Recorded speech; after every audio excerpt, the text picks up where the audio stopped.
Please rise for the pledge of allegiance. Allegiance to the flag of the United States of America and to the republic for which it stands, one nation, under God, indivisible, with liberty and justice for all. All right, first up, we have Tom Newland with an update on the Grand Avenue Bridge. Thank you, Mayor. So I've got a monthly update for you that we've been doing for quite a while now. First, I'd like to give you a detour debrief if I could, then talk a little bit about how we're managing the detour, and then get down to the project elements that are being constructed for this month. So as far as the debrief goes, after some backups that we had at the start that were pretty big, we think things have settled down as people have found other ways. The Rafta Hogback route is showing really high ridership. The school detour plan, I think, was an overall success. And the bridge construction is on schedule. We appear to be really getting the word out a little bit more on this, but with our detour information campaign appears to have been effective. And we will have some traffic data in the next few weeks. We're waiting for after school to end so we can get an overall picture of what's happening, and we'll get that out to the public as soon as we've digested it. As far as detour management goes, we're going to have a focus group for downtown businesses on next Wednesday, the 13th. It's at 9 a.m. at City Hall. We also have daily meetings internally, and by internally I mean not only the project team, but also members of town staff and also Rafta and others, where we kind of debrief ourselves and go through issues on a log that we're compiling. We've had a high number of calls and emails, around average about 150 a day. We put up some purple wayfinding signs. The picture is there on the slide. They're called breadcrumbs, and they're to lead you as a pedestrian through the course of the construction area and the downtown to get around. And they're pretty cool. We like them. We think they're effective. We'll be putting some more up as well. More detour management. We got great reports, as I mentioned, from Rafta and the school district. We've been working with the public information officers from all of the different entities in the area, coordinating information. That local office we have downtown has really been an asset. A lot of people can approach us at any time to get information that they need. We're monitoring social media, and we're also reaching out and responding to print, radio, and TV media as needed. So on to the construction. Deconstruction of the old bridge is pretty much done. We've removed and recycled the girders as well as the concrete deck, and the piers in the river and along Colorado 82 corridor have been removed. Also, the deconstruction spanned approximately 3 weeks. That was on schedule. Substructure work, we've pretty much completed all of that. And we're going to continue to build vertically to complete the new bridge structure. Steel girders have arrived, and they've been placed over the Colorado River and the railroad tracks. We're now preparing the girders for a concrete deck pour in mid-October, and the parapets and barriers will go up after the deck pour has occurred. Also, we will be opening the river tomorrow until that deck work starts again, that deck pour and some deck work, so will be open for the time being. The south abutment, what's all that stuff down there? Well, we poured the abutment, and we got to do some backfilling and more forming over the next week. What you see down there is we're going to be, the spans of the bridge in this area are not the metal girders, they're concrete cast in place girders. So we have to basically build the forms on the scaffolding to place those. So that's what's going on down there. We'll have daily concrete pours scheduled to complete all this work. 6th and Laurel roundabout. We're progressing on that schedule I showed you a couple of months ago. Right now we're on finishing off the southeast corner of the roundabout. That's kind of phase 1A, and we'll be moving around the roundabout after we remove the signals and poles, and we'll be getting the other legs as we progress here through the month. We're keeping access open to all businesses. We in fact have a flagger in the area to assist for directional wayfinding if anybody needs it. Sixth Street storm drain, a little-known part of the project, a big storm drain that goes down the center of Sixth Street is nearly complete. It's part of the larger utility project I told you about earlier in the year. We will have to do the final sections of the storm drain work after the bridge opens to traffic, so there will be some lane closures after the bridge opens because of that. And then finally, the brick paver update. We had to redesign due to some issues we had with drainage down in that area, and this is between 7th and 8th Street on Grand. So that redesign is complete, and we're going to start work under that new plan, and we hope to have it done by mid to late October. So that's my update. Any information, anytime anybody wants information or wants to contact us, that information is right in the lower left-hand corner. Thanks, Tom. Any questions for Tom? Tom, at the 114 roundabout, as you're coming off the left lane, you have two arrows going this way, and people are sometimes mistaking that as some sort of imperative to take a left turn into traffic. Okay. Is it possible that maybe CDOT might consider re-signing that left lane? I know where you're talking about. Do you? We'll discuss it at our meeting tomorrow. Okay. Any other questions for Tom? Tom, we do have there's been a significant number of cars turning off of the detour route at 27th and 23rd and heading down Blake Avenue. Right. And they are backing up on Blake and turning into 8th. And I know we tried putting a sign up there at 23rd. Right. I don't know if the sign's been tried at 27th, but just to... I I don't know if it's been tried at 27th yet, or if there's other signage we can put up to just say, you know, don't make that right turn and I've seen that that it's sign. local traffic. And maybe some more signs planted in Warren as well. I'll talk about that tomorrow. Okay. We are struggling with Blake Street, and we hope that the citizens and commuters can help us and stay on the detour route. It just really, Blake Street really confounds RAFTA's transit between the train station and 27th Street, because everybody comes back on 8th and RAFTA gets stuck. So it's something we're really trying to address right now. I have one quick question. The part of the bridge on the south side where you say it's poured in place, the poured in place section, does that include the actual bridge surface ramp and everything as you pour it in place? I mean, it's all one continuous pour, and then it's complete, if you will, as it begins to hit the Grand Avenue surface. That's a good question, Todd. So they do the girders first and then come back and pour the deck? You know, would that final pour coincide with the pouring of where the girders are? I'm just curious. I'll check and see on that. I'm not sure, but that's... Not a big deal. I was just curious. This is actually just for clarification for, I think, some interested citizens here, but we talked about it at our work session this morning. Yes. The schedule on getting the final pavers in on the wing streets, just to reiterate, right now you're anticipating that the pavers will be in by mid-October. Is that That's what correct? we're thinking, yeah. Okay. All right.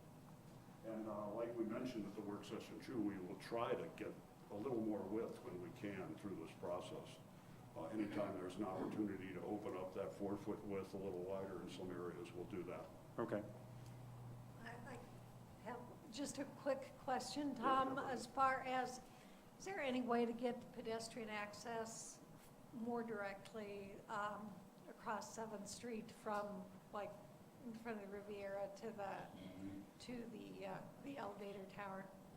Yeah, I don't know if there's any way to do that. You can see the scaffolding going up, and Okay. I don't all right. think we can get anything under that till even after we open up the bridge, it's going to be some time because we'll be working above it to extend to 4 lanes. But once we get that area cleared, we can certainly open it up. So a definite safety concern. I think Kathy's, I think you're No, thinking under not the under. bridge. She's just talking From north-south across 7th Street. Yeah, Oh, I'm from sorry. like the Riviera across. Like basically from the elevator tower straight to the Riviera. More of a direct connection to the Right. pedestrian bridge. I'm sorry, Catherine. No, I'll that's look okay. into that and see what the schedule is for possibly working that one open. Again, it's a safety concern. There's a lot of activity going down in that area. we need to access it for deliveries and pickups. But I'll look into it, get you an answer. Thank you. Any further comments or questions for Tom? All right, thanks very much. Thank you, council. Okay, next item on the agenda is citizens appearing before council. I think there might be one or two of those that might happen tonight. In fact, I got a list with 12 people on it. So I'm going to establish a few ground rules just so everyone understands how this works. You're welcome to speak about any topic that's not on our agenda. We are going to limit everyone to 3 minutes. This is not an opportunity for a dialogue with council. This is basically, you give us your comments, we will listen to you. And then if council is inclined to respond in 2 agenda items, there is an opportunity for council to comment. And so if council is inclined, we will respond during that period of time to all of the comments that we are inclined to respond to. So, that being said, I will call up people from this list to go ahead and please come up to the microphone, give us your name, address, and be in your 3 minutes. Alan Story. Yeah, thank you very much for allowing me to come up today. I live in Grand Junction, Colorado, and thank you, Deborah, for putting me on the first of the list. It's kind of a haul to get up here. Anyway, make a long story short, I think Deborah gave you a list of all the things here. If you're going to read through them, I'm not going to read it for you because you can do it yourself. But I own Valley Mobile Home Park, which is on 2412 Grand Avenue. I've owned it for 20 years, and over the last 10 years, I've been trying to upgrade that mobile home park. It provides housing to 36 families. And in the last 10 years, I replaced all the sewer lines to PVC lines. 3.5 years ago, I started noticing some leaks appearing, water leaks, and so I decided to go ahead and put in a new water system. I hired Sopris Engineering to engineer a system and put it out to bid. Hughes Construction was awarded the contract, and I spent about $150,000 upgrading that. All the lines are top of the line. And in the process of that, it was finished in November 2014, and then shortly thereafter, within a month, I had a bill for $6,000 from the city for my water usage. My normal billing was $1,000 a month.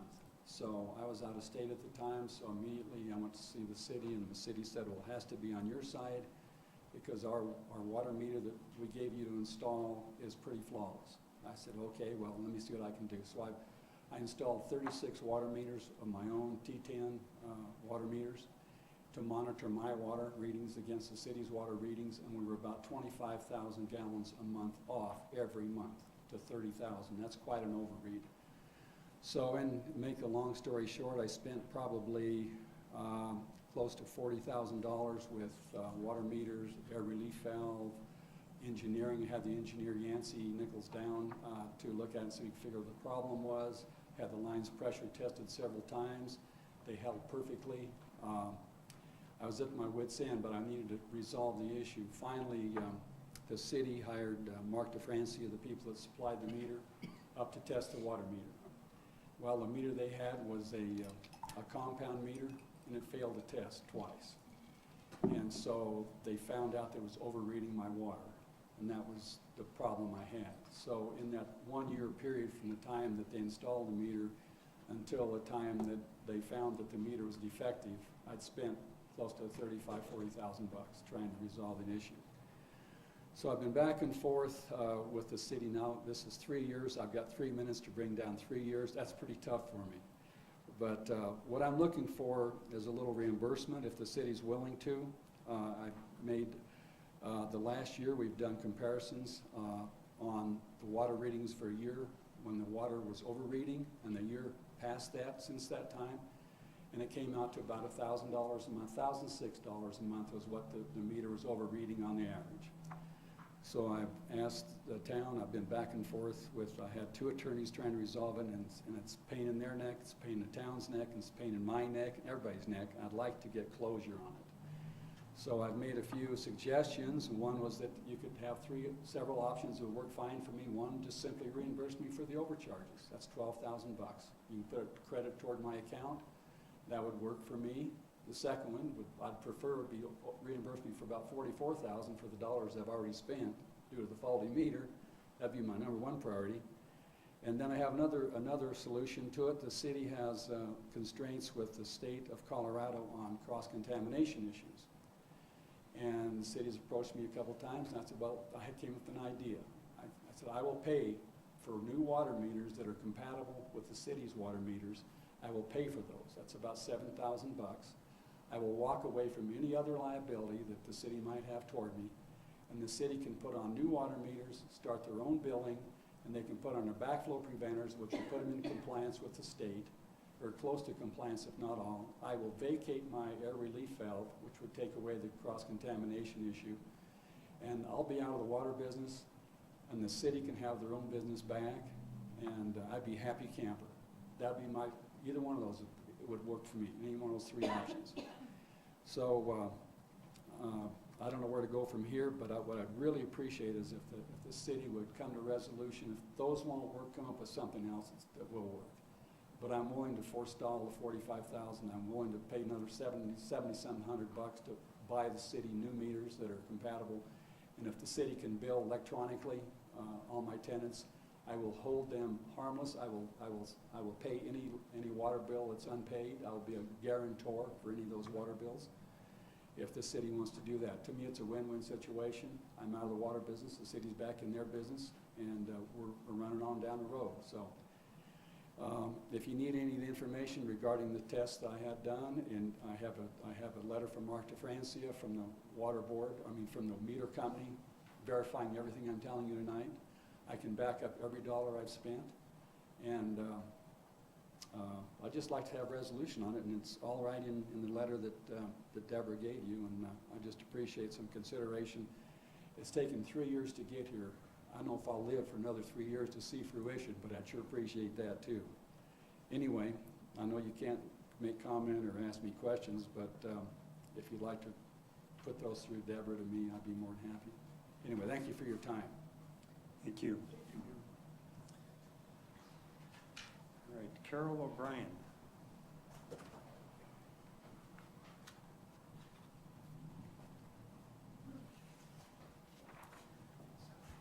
Hello, I'm Carol O'Brien, manager of the Book Train Bookstore at 723 Grand Avenue, and I'm here in that capacity this evening. Thank you for the opportunity to speak. As you know, 7th Street and the 700 block of Grand, at the very least, are at ground zero for the bridge project. So all of us in that neighborhood have taken quite an interest in how that project is going. It's my understanding that council is in the process of deciding whether or not to spend money in 2018 to construct all or a portion of the improvements planned for 7th Street and under the new bridge, such as landscaping, seating, water features, and so forth. And I am here to ask you to please complete these improvements as expeditiously as possible, to not put them off down the road somewhere. The businesses in the area are suffering significant negative impacts from the construction. Since the project started last year, my business has been trending downward. Since the bridge closed, it's been really bad. My business was down 31% in August over the same period last year, and September is on track to be just as bad. And I know other businesses are in the same boat. We've been telling ourselves and we've been telling our customers, yeah, it's really tough right now, but boy, it's going to be great when it's all done, and we're going to have this marvelous pedestrian space that everyone's going to want to come visit. To not finish those improvements in a timely fashion, it would just add insult to injury that we're already dealing with. It has not felt like the city has taken steps that would provide actual help to the downtown core businesses, particularly during the closure. The Grand Avenue Bridge people have been fabulous in terms of trying to do whatever they can with their breadcrumb signs and everything else communicating with us. I just don't feel the love from the city. Events and parties are a nice gesture, but they don't particularly produce any sustained benefit. The downtown core is the heart of our tourist industry and is critical to the well-being of the town as a whole. Target and the Meadows are, they're great amenities. I shop there, but they're not about who we are as a city, as a town. In addition to making completion of the improvements a top priority, I would also ask you to find some way to give some meaningful relief to downtown businesses, possibly in the form of tax abatements. That would be great. But please ask yourselves, when the bridge project is completed and people drive across that graceful span into downtown, what kind of downtown will be greeting them? Thank you all. Thank you.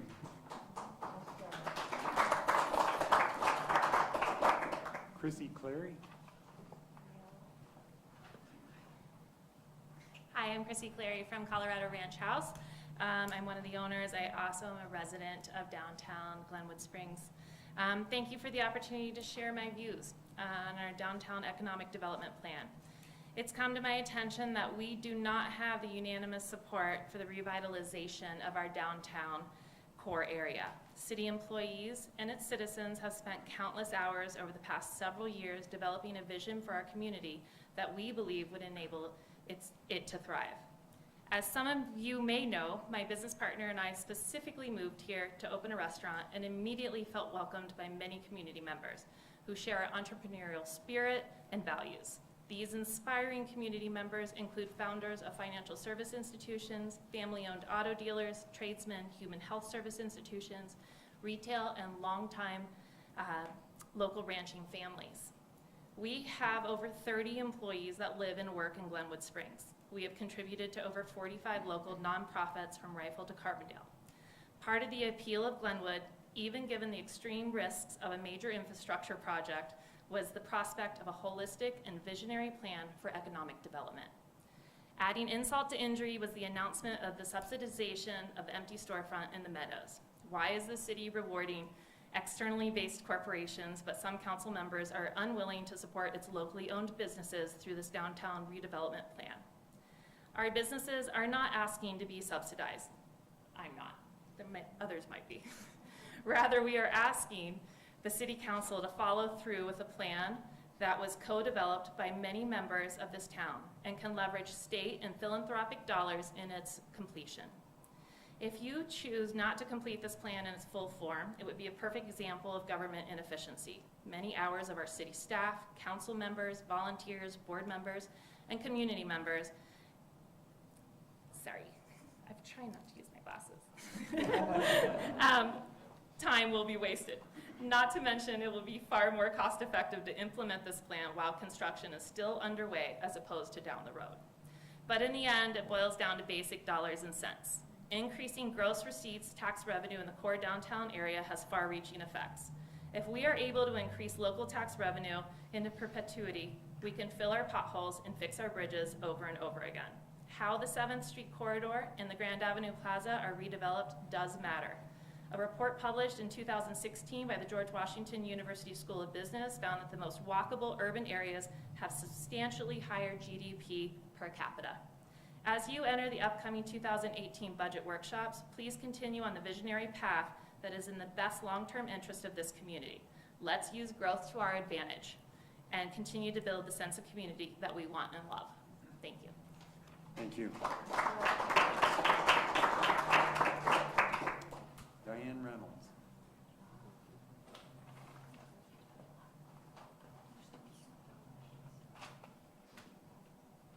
Good evening, Diane Reynolds. I'm a resident of Glenwood at 1215 Blake Avenue. I also co-chair with Sumner Schachter the Imagine Glenwood team, which is a grassroots citizen organization that promotes safe speeds by motorists throughout our city, protecting the lives of the citizens and the pedestrians. Sumner spoke to you last about June 15th. I've got a copy of the email that he summarized after that meeting. At that time, we had asked for several calming measures to be installed on Blake Avenue. I ran into Todd last night on the street, and we experienced firsthand, upfront and personal, several of the aggressive speeds of motorists on Blake as they sought to jump the queue on Grand Avenue.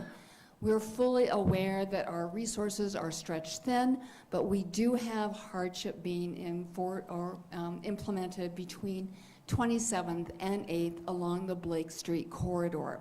When the Grand Avenue Bridge project was starting, we saw many protective measures being promoted and put into effect for many of our community streets, but to date, we have not had many, if any, calming, self-enforcing measures put onto our city street. So we are asking once again, safe speeds are really good for all of Glenwood Springs. Safe speeds will promote a healthy, viable community. Any person that lives on a residential street does not want motorists speeding down at 35 miles an hour and faster.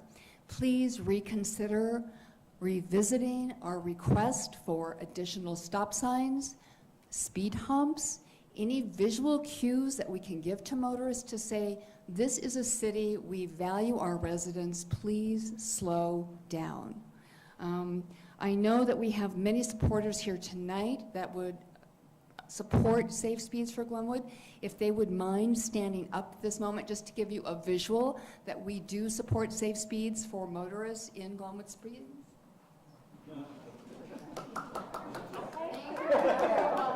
love safe views. I'll leave this original email. Sorry, I don't have it right now. But again, if you guys could give us any assistance, we are a city in distress. Thank you. Thanks, Diane. Sarah Gordon? Hi, good evening. My name is Sarah Gordon, and I live in South Glenwood Springs by the airport and Park East.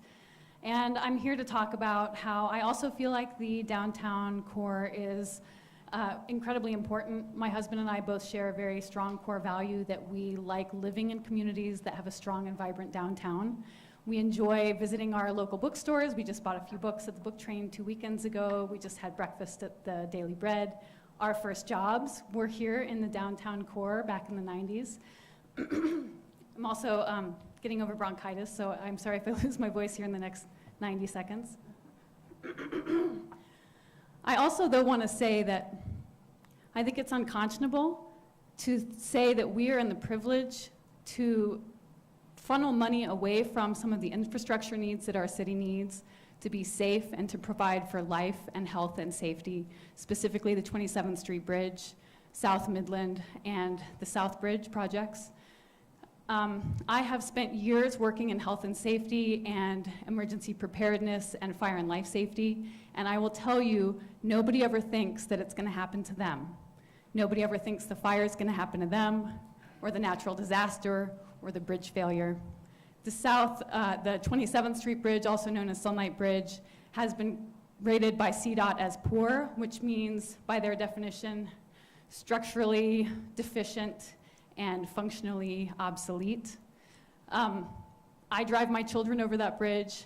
My doctor drives over that bridge. My children's preschool teacher drives over that bridge. My children's grandparents drive over that bridge.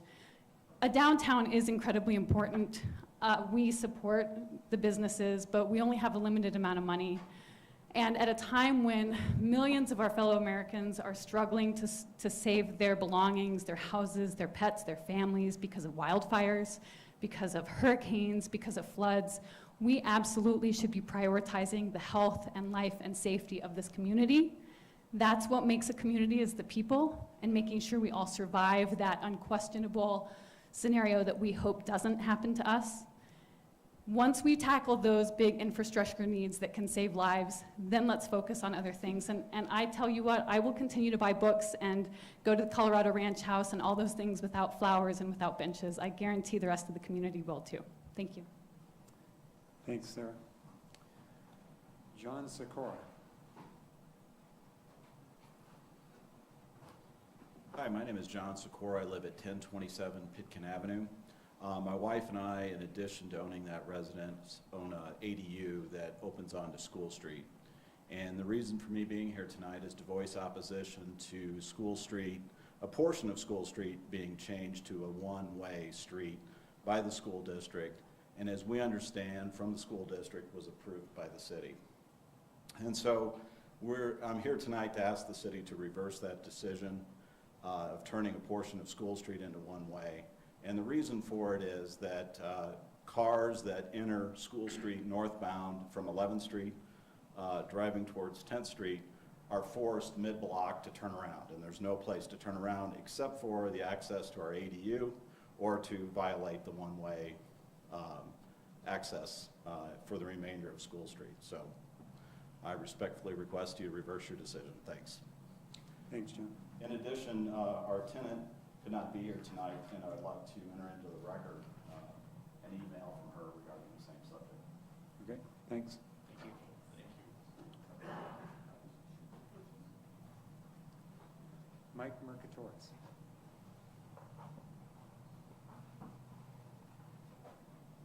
How you doing? My name's Mike Mercatoris. I'm part owner of Grind and Jang here in Glenwood Springs. I've been lucky enough to work with a bunch of restaurants in town, a bunch of business owners, and remodeled a couple. And first of all, I just want to say I want to thank you guys for all your hard work.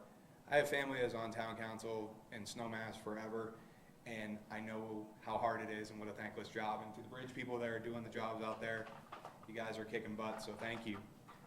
But I am here to encourage you guys in the town council to keep your foot on the gas. Get the 7th Street and the Underbridge projects finished in this budget this year, so we don't have to come back and revisit them. Being involved in restaurants in the Glenwood Meadows and in the downtown, I can truly say that the downtown is the heart of this community. We currently, with these projects, have an opportunity to strengthen the heart for generations of Glenwood Springs residents to come. That's who I'm here fighting for, is the next generation of Glenwood Springs. Finishing up this project quickly and to the specs that everyone has come to envision will provide a strong heart and a foundation for the future. Having a community gathering place will encourage our community to come together for events, weekends, lounging, lunches, having a safe place with a lot of friendly faces right in downtown and not just an asphalt underbridge construction like we had previously, will encourage safety, will encourage fun, and encourage community instead of being a space for pigeons and whatever else wanted to gather under the bridge. This community has a unique opportunity to provide that. The future generations of Glenwood Springs residents, families, and entrepreneurs are all looking forward to this project being done. Something that people may not realize, but downtown is truly at a turning point. Most of the downtown commercial spaces, at least in the commercial core, are owned by landlords that live out of town. Most of them are aging. So these places are going to come up for sale in the next couple years, 5, 10, 15, whatever. If we have a thriving downtown business, the shop owners that are there now, or the younger generation that's coming in, are going to be able to go to a local bank and say, hey, local bank, look it, we're doing okay. Will you help us buy this property? And we'll be able to keep downtown Glenwood local. And frankly, keep good jobs down in the core and keep Glenwood Glenwood. If we do not finish this project, the landlords will still be selling. The thing is they're going to, shop owners just scraping by are not going to be able to get a loan from any bank, local or otherwise. The buildings are still going to sell. They're going to sell to out-of-town, patient, deep pockets. Those deep pockets will want to raise the rent. They will need to recoup their investments. When rents go up, local shops can't afford the rents anymore. We need to finish this now. I personally would rather go to a place, get a creative meal served by a chef who I know lives here in town, is providing for his family here, and is working back in the kitchen rather than going to another chain brew pub. I had the privilege of being up in Snowmass. Well, privilege. I lived through Base Village. Base Village is not an exact comparison because it was a developer that didn't finish a large project. This is a town that may not finish a large project. The results are going to be the same. Local businesses closed up in Snowmass, even to the point where one of the classic restaurant, 30 years, almost turned into a 7-Eleven. The entrance of town had rebar sticking out of the building roofs because the project wasn't finished, and town suffered. You guys have the momentum, the contractors are here, they're ready to work, the plans are done. We know the cost in today's dollars. We don't know the cost in tomorrow's dollars. We spent 30 years discussing a bridge. We spent 12 years discussing expanding the sidewalks on 7th Street. We know what it's going to cost now. Let's get it done, finish it right, support the town, move on. Thank you. Thanks, Mike. Bill Bullock.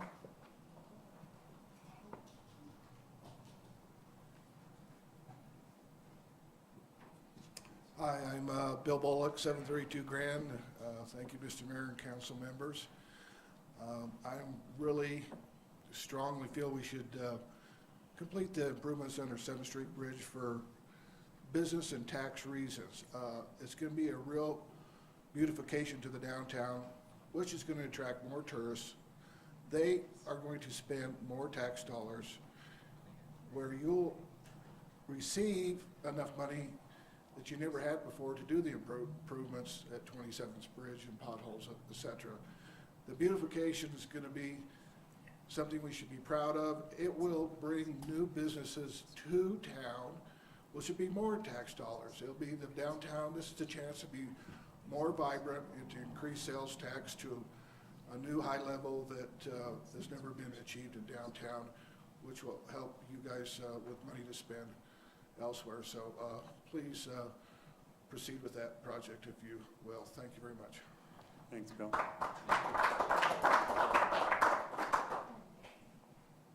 Lisa Langer.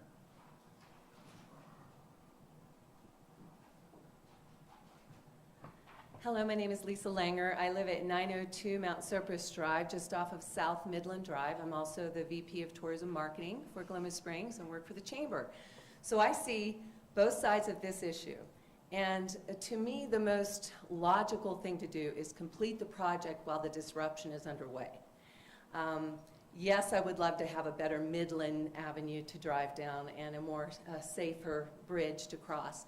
But I think if you increase and finish your job and the improvements as they are outlined, then you'll get more tax dollars because people will be more inclined to come here and spend more money, and the tax dollars are going to pay for those other projects. So please complete the project that you have started. Thank you. Thanks, Lisa. And that's it for the list. If anyone else would like to speak who has not, now's your chance.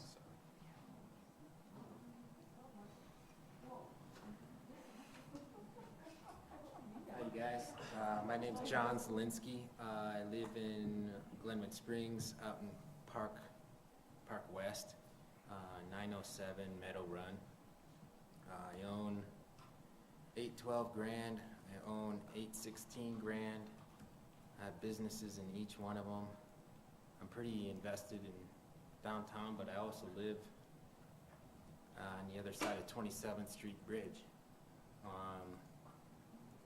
I also had prior experience of climbing mountains, and you know, sometimes there's a chance to go for the summit, and sometimes you're like, oh, it's not my time, and you try to figure out the right time to go for the summit. And I think where we're at right now with a lot of issues with safety and things like that, it should weigh, I think, pretty heavily on your guys' mind about safety for the community. On the other hand, is it the right time to just finish the project? You know, I live on the other side of 27th Street Bridge. If something were to happen to that bridge, we're going to be in this situation that we're in now, where there's only one access back over the bridge. And everyone who funnels up 4 Mile has to go over now, come downtown and come back in.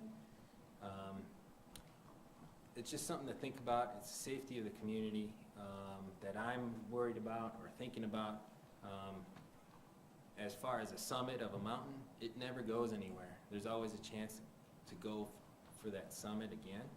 And you know, the underbridge and things like that, it will be kind of finished.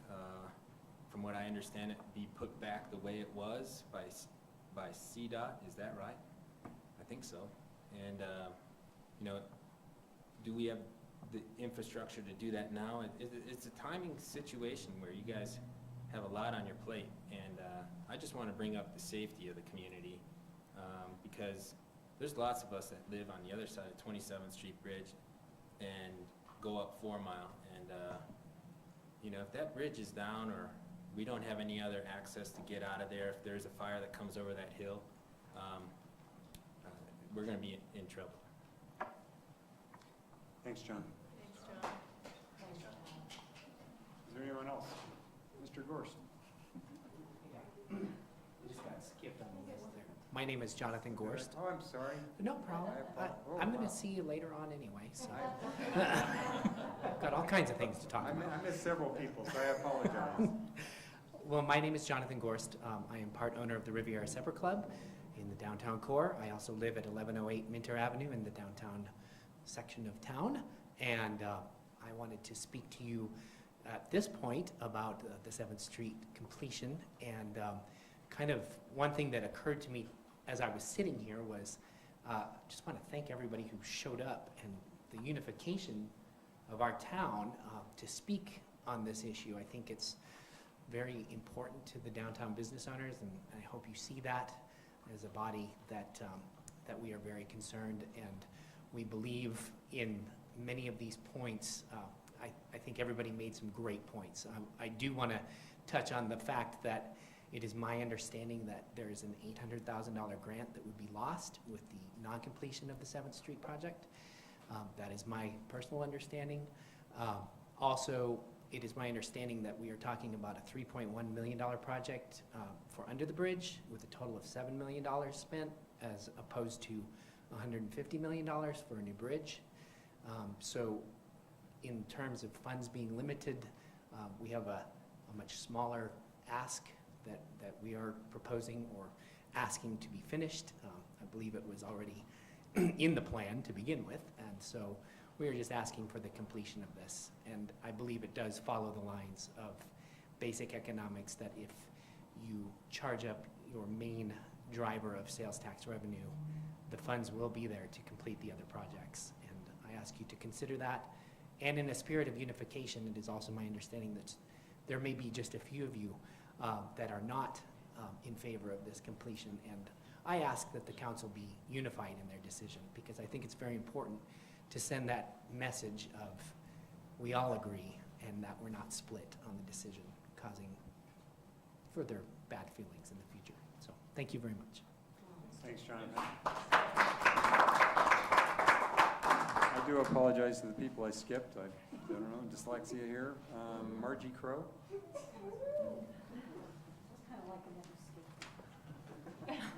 Well, I'm Margie Crow with Downtown Drug. We're at 825 Grand Avenue. And as all of us on Grand, like from McDonald's on down, we're all feeling the impact of the bridge construction.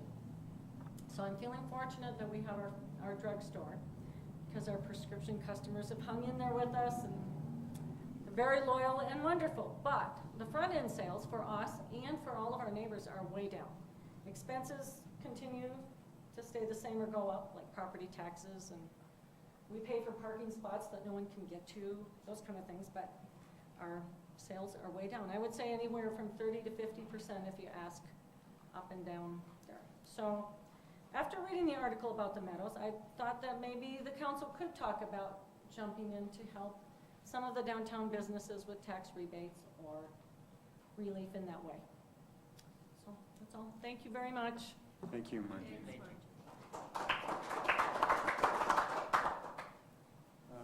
Melissa DeHaan?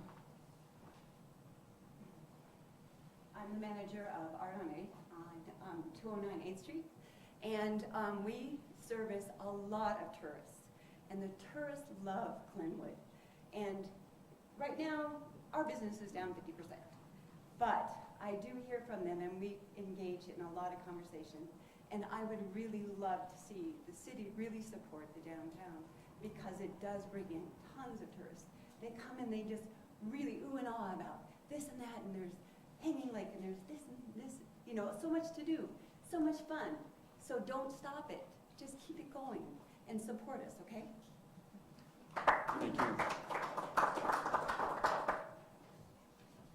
All right. Is there anyone else who would like to speak? Sir. Former mayor. See, I could only see your forehead.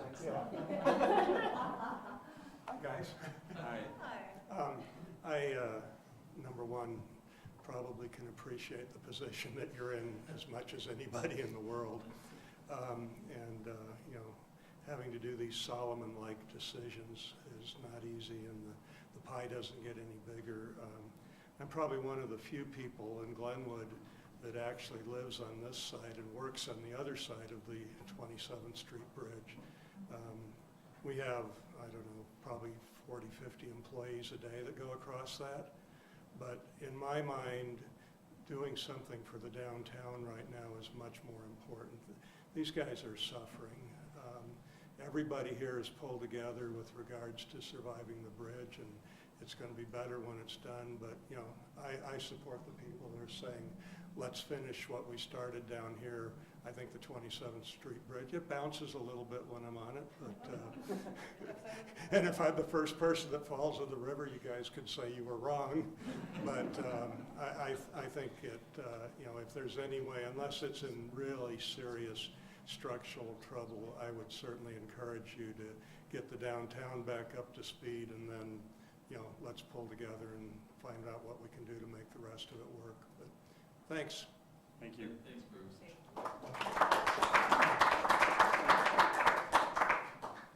Anyone else? Sir.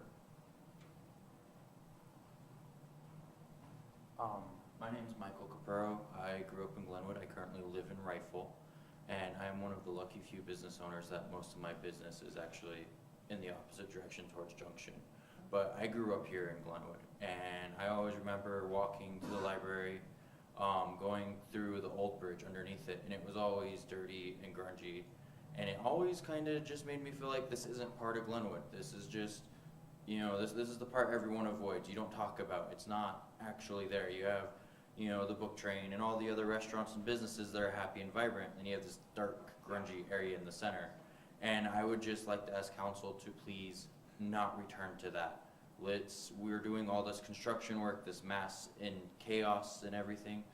As everyone has said, let's keep this momentum going, and let's just get it done. Let's get it vibrant and happy, and let's get these downtown businesses who are hurting severely back on their feet in the best way we can by giving them an area that they can utilize for parties, events, whatever they want to do, but give them an area to try to get their businesses back up and going. Thank you. Anyone else? Going once? Going twice? Okay, so done with citizen comments. We'll now move on to our agenda changes. There are two agenda changes. Item C from the consent agenda has been moved to the September 21st meeting, which is the resolution of the City of Glenwood Springs approving the Confluence Redevelopment Plan. Item E from the consent agenda has been moved to be considered separately. It is the resolution of the City of Glenwood Springs authorizing the formation of Glenwood Springs Economic Development Corporation.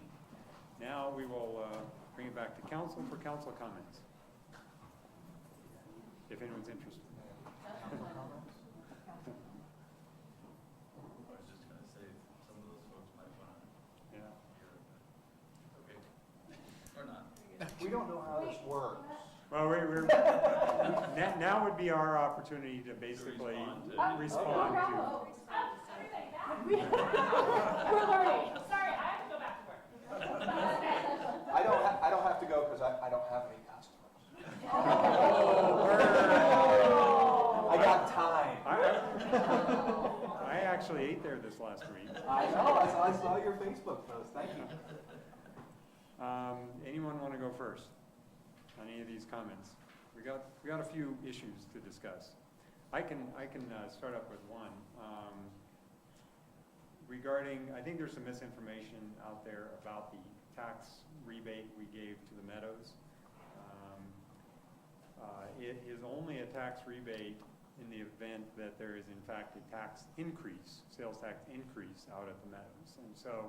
And the question is asked, would we consider something like that downtown? And the answer is certainly, but it would be a scenario where there's an existing business on a property and that property wants to be redeveloped, and as a result of the redevelopment, it will result in a higher generation of sales taxes.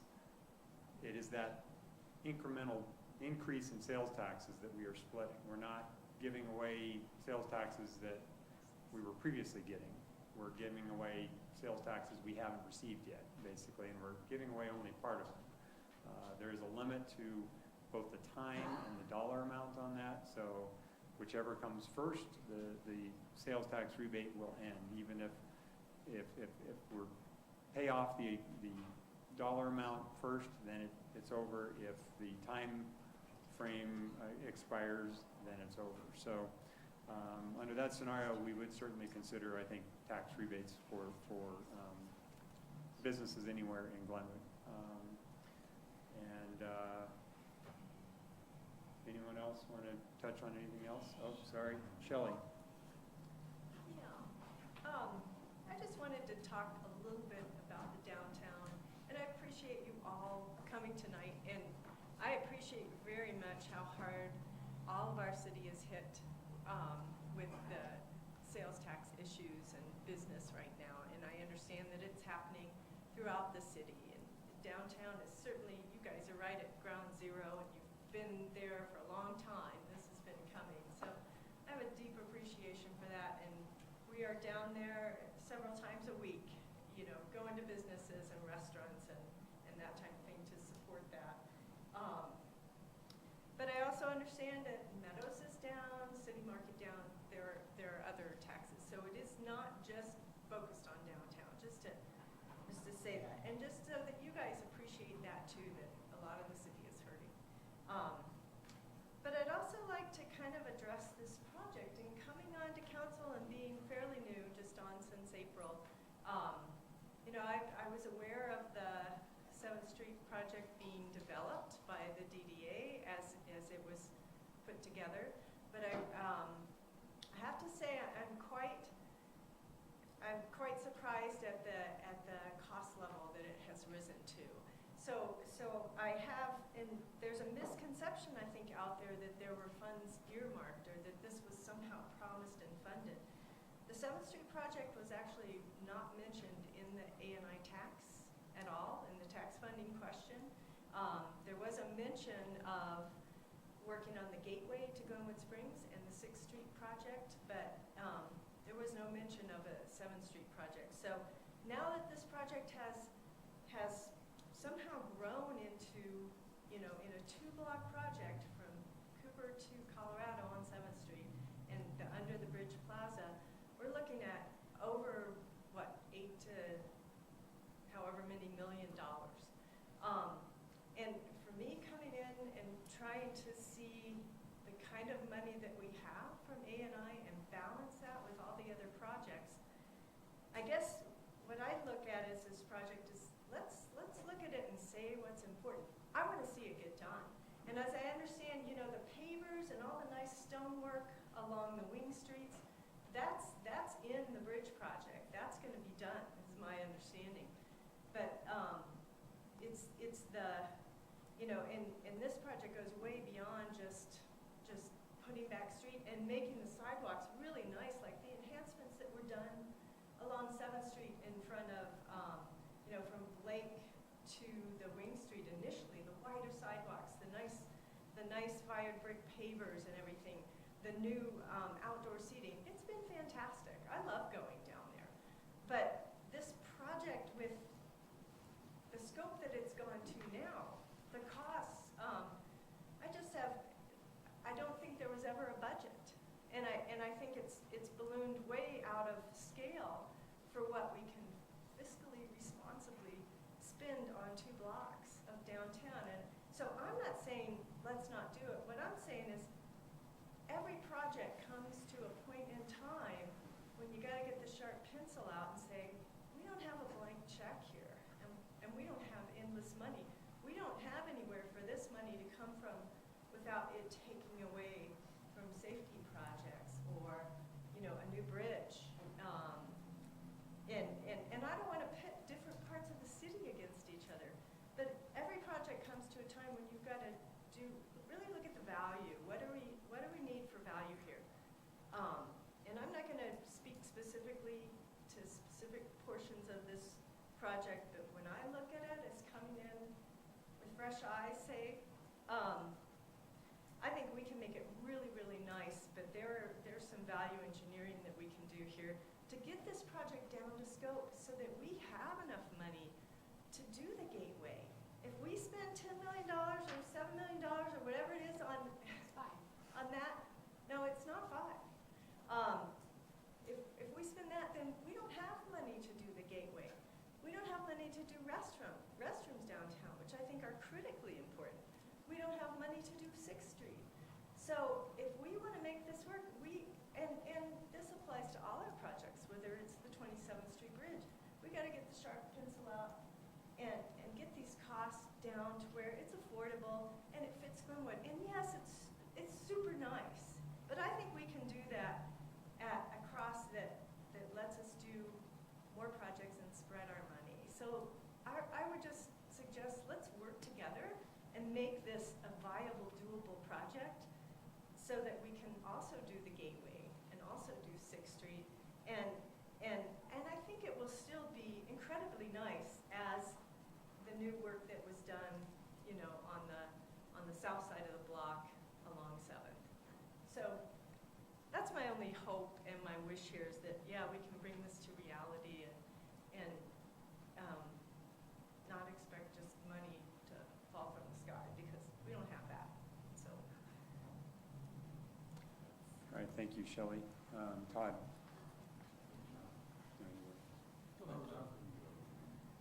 You got it, Todd. Right. Age before beauty. You were actually. So I appreciate everybody showing up. It's not easy to take time out of your day, and especially in these times to get down here. So I appreciate everybody's comments. We're right in the middle of our budget talks right now. Are there a lot of different issues around town? Pulling on money and needing money in different areas. Yes, there always is. There always will be. There's always going to be different areas of town that you can choose to spend money on. So we're in the middle of that process right now. I think it's a good, honest discussion. Everybody up here wants to see the best for Glenwood Springs, or they wouldn't be sitting up here in this seat, doing what we do. So it's a process, and I hate to jump out in front of it too far as far as what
Thanks, Todd.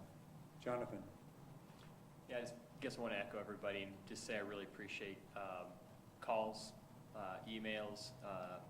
Mike and I had a phone call conversation a couple weeks ago. I really appreciated. Jonathan Gorst had I don't know if it was a personal email or a general email, but it felt like it was to me. And I don't want to put anybody in the spot, but I heard it several times. I want to, I guess, just throw a question out there, not actually expecting a response. But when people have said there's council members that are against finishing the project, I guess I'd like to know, because I know for a fact I've never had a conversation, at least I'm going to speak on my behalf, where I've said I am against finishing this project. So I guess I would like to know who that council person is and who has said that. And I'm saying that hypothetically, but I'm saying that in a way where I really want to try to, I guess, echo Todd's tone of just restraint in some of this conversation as we're going through a budget process and understanding that there's needs throughout the community. Obviously, I represent Ward 5 in South Glenwood, so it'd be very easy for me to say, we've been neglected for 20 years. It'd be easy for Todd, who lives in downtown and who, Todd fought incredibly hard and still does for the parking garage, and that parking garage looks great. And I think Mike put his line in the stand and a flag down on the library, and that library is a huge asset to downtown. So I appreciate people having passion, bringing passion to it. I just want to make sure that we're not working off of false benchmarks. And I think having a $10 million plan versus a dirt lot is a false narrative that it feels like I've been hearing in some of the comments, some of the emails.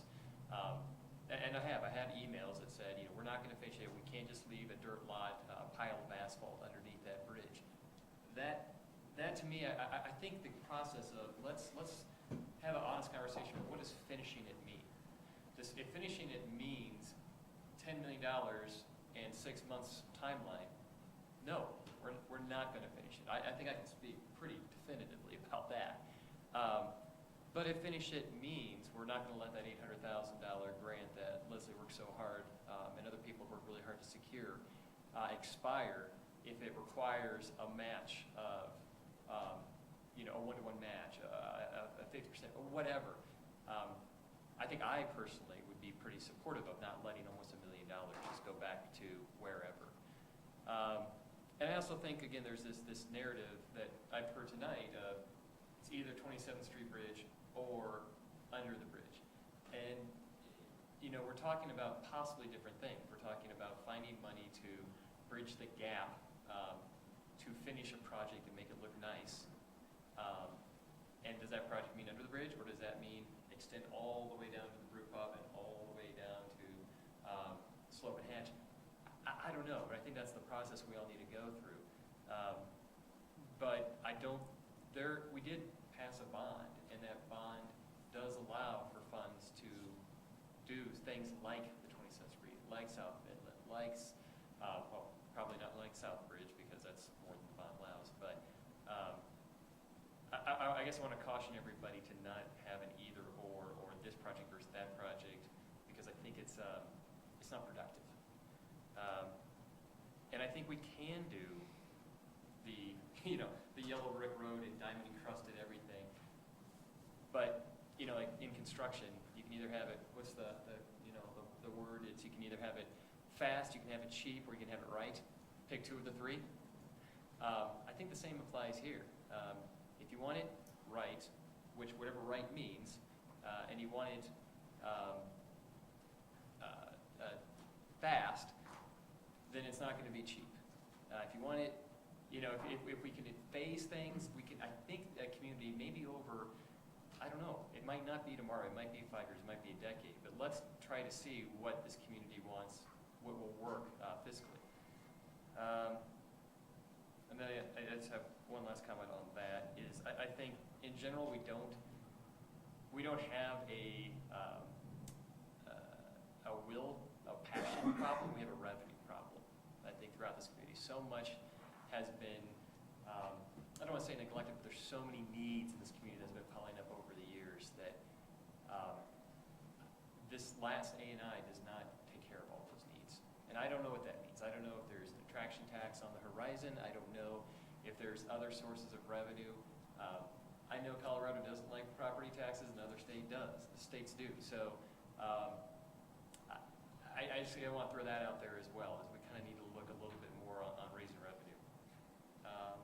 And finally, separate, Diane to Imagine Glenwood. I don't think she's here still. Is she here? Just want to say today, as I was taking a shortcut trying to get around the detour, just joking. I had actually go to the hospital, CMC, and the Valley Professional Buildings. And I was actually local traffic.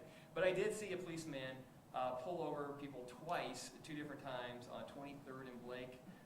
Saw a policeman stationed Highland Park and Blake, and then 8th and Blake. So I saw 3 policemen and 1 actually had somebody pulled over. So I just wanted to address the fact that it's not being addressed or taken care of to where Diane is right now. Thanks.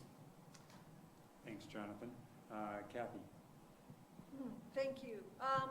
Well, first of all, Todd, you said very well what a lot of my sentiments are.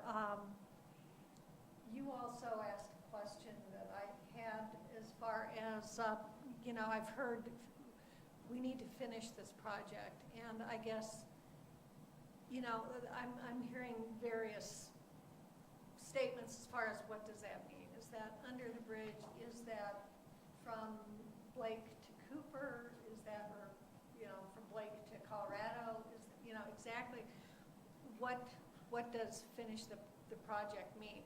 And I guess it's not a rhetorical question. I'd be interested to hear from people exactly, email me, call me, whatever. Let me know what that means to you. Is it, what portion? Is it the whole thing? Is it a portion of it? What's the most critical piece to this downtown area? I have to say that I think council supports all of Glenwood's businesses. I think Glenwood, downtown Glenwood has been particularly hit hard, and you have been hit hard for a long, long time.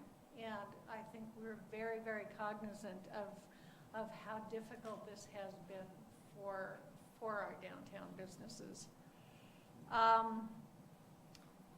Shelley, I just wanted to respond to a comment that you made that 7th Street, the 7th Street project was not included in the A&I wording. Not specifically. Not specifically, but that, I just want to clarify that that does not mean it cannot be funded through That's A&I. correct. Sorry. Right. Whether we choose to fund it through A&I or through some other means, that's still up in the air. So, I think the biggest thing I want to emphasize is that I don't think that everybody, or maybe anybody, is going to get everything that they want. That there will have to be some compromise, and that includes council. All of us are not going to get. We've all got our interests and things that we want to see done, and we are not going to. None of us are going to get 100% of what we want either.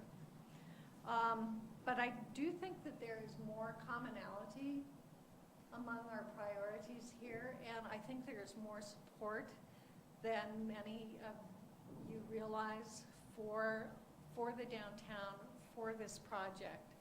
And I would just like to emphasize too what Jonathan says. We have no intention of leaving that as an asphalt wasteland underneath the new bridge. It's downtown is our core. So, and it is the heart of Glenwood, and we will take care of it. Thanks, Kathy. Rick? Well, I'd just like to say, as a new person on the council, that I was kind of amazed that there were $110 million worth of possible things that the city needs, and about $3 million in internal money that we had, plus, the A&I bond. And I, thought that probably the A&I bond would take care of a big chunk of that $110 million. And I've come to be educated, which is always a good thing, that, you know, frankly, we're going to have to make some really hard decisions. And I think that, you know, I agree, there's nothing more I'd love to see than the whole 7th Street thing done. You know, I think it'd be a wonderful asset to the town. But, you know, we've got streets that are falling apart. We've got all kinds of people who send all kinds of emails at all kinds of hours of the night. You know, it makes you wonder what they were doing between 5 o'clock and 2 in the morning. But, you know, there's a lot of passion out there, I think, for this town. I think that that's reflected by our folks downtown who are really doing, you know, an amazing job keeping doors open right now and serving the public and putting a good game face on. And you know, I want to thank you for that. I think that, you know, the thing that sort of got on my leeward side was when somebody said, well, this is about downtown versus the neighborhoods. And you know, if you accept that proposition, somebody's going to win and somebody's going to lose. And I think that we all have to work on win-win here and coming together. So, you know, I'd really appreciate it if when we do the budget hearings that you all come, you all participate, give your opinions as you have tonight, and just kind of look realistically that time is kind of what happens, you know, it's actually a shield to keep everything from happening at once. And I think the city's been on sort of a one-year cycle for a budget for a long time. And people think, well, you know, if it doesn't get done this year, then, you know, we hit the reset button and we go back and we look at what could be done in year 2 and year 3 or 4. Only we haven't done that. And I think that that's probably the next step in some of our budgeting. Looking at what the possibilities are, where the soft money comes from grants, where further hard sorts of resources can be made available to the city. We talked a lot today about South Bridge, for instance, as being a really needed kind of amenity. In fact, it's not even an amenity, it's probably a necessity. But, you know, are we going to be able to build that without some help? And the answer to that is no. Not with that sort of price tag. And, you know, we know what the Grand River Bridge started out with for a price, and now, you know, I hear different amounts as we get near the end. And so all this stuff is pretty expensive. And so, you know, I just encourage us all to, you know, be kind of entrepreneurs and look for resources and ways to help, and don't be disappointed if, you know, the way that all this shakes out isn't necessarily the way that we thought it would shake out when we started. And so I think let's keep educating ourselves and moving forward, and let's see if we can increase that $3 million, looking for $110 million worth of projects. Thanks, Rick. Shelley? I would just like to add a little bit to what Jonathan and Catherine said. I think, as you've heard tonight, there are none of us that don't want to see this project finished. I really want to see it finished. I live downtown. I'm downtown all the time, as many of us are. So I certainly see, let's hear from you. What are the most important elements to this project? And let's figure out how to get those done and make it nice. And I think if we do work together, we can get that done. So I really appreciate everybody being here, and I think we can get there if we all work together. So Thanks. I'll just make a few statements. I agree with the positions of many of my fellow council members here that I don't think we need to make this an us versus them discussion. I think we can find a way to achieve it all. Jonathan kind of hit on it. Is it going to mean we're going to get it all done in 2018?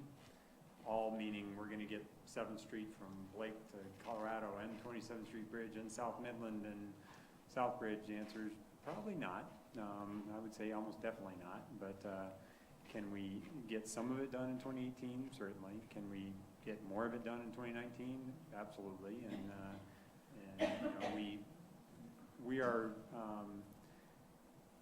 have been in discussions with our staff to actually develop a strategic plan that will give us a map or a roadmap of how we get from where we are today to where we want to be in 3 or 4 or 5 years.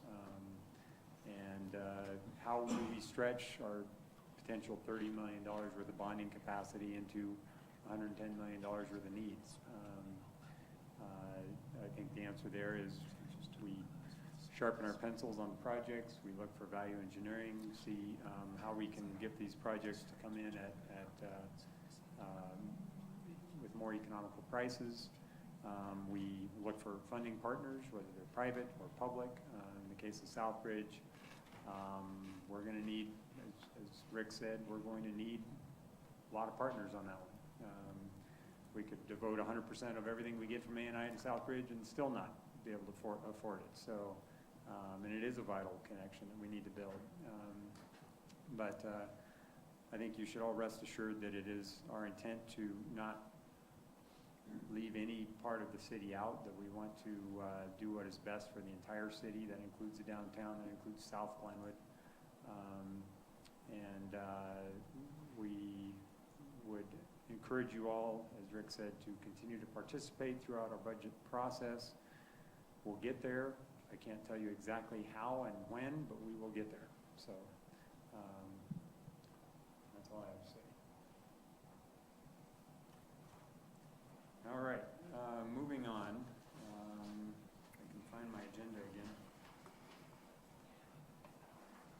Okay, we're now up to the consent agenda. Is there a motion to approve the consent agenda? I move. Is there a second? Second. Not sure who got that one. Okay. Okay, we have a motion by Rick and a second by, we'll give it to Shelley, to approve the consent agenda. All in favor? Aye. All opposed? Motion carries unanimously.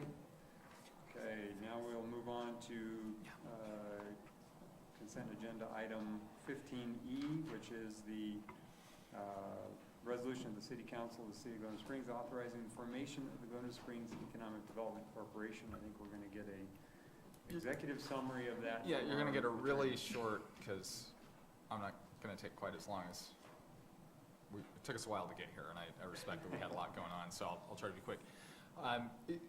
The resolution in front of you, we've had discussions over the last several months about the best way to move forward on some economic development fronts in Glenwood Springs. One of the things Glenwood Springs has never had is actually an economic development corporation.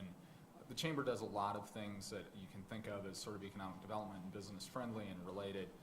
Economic development corporations can be, take a lot of forms.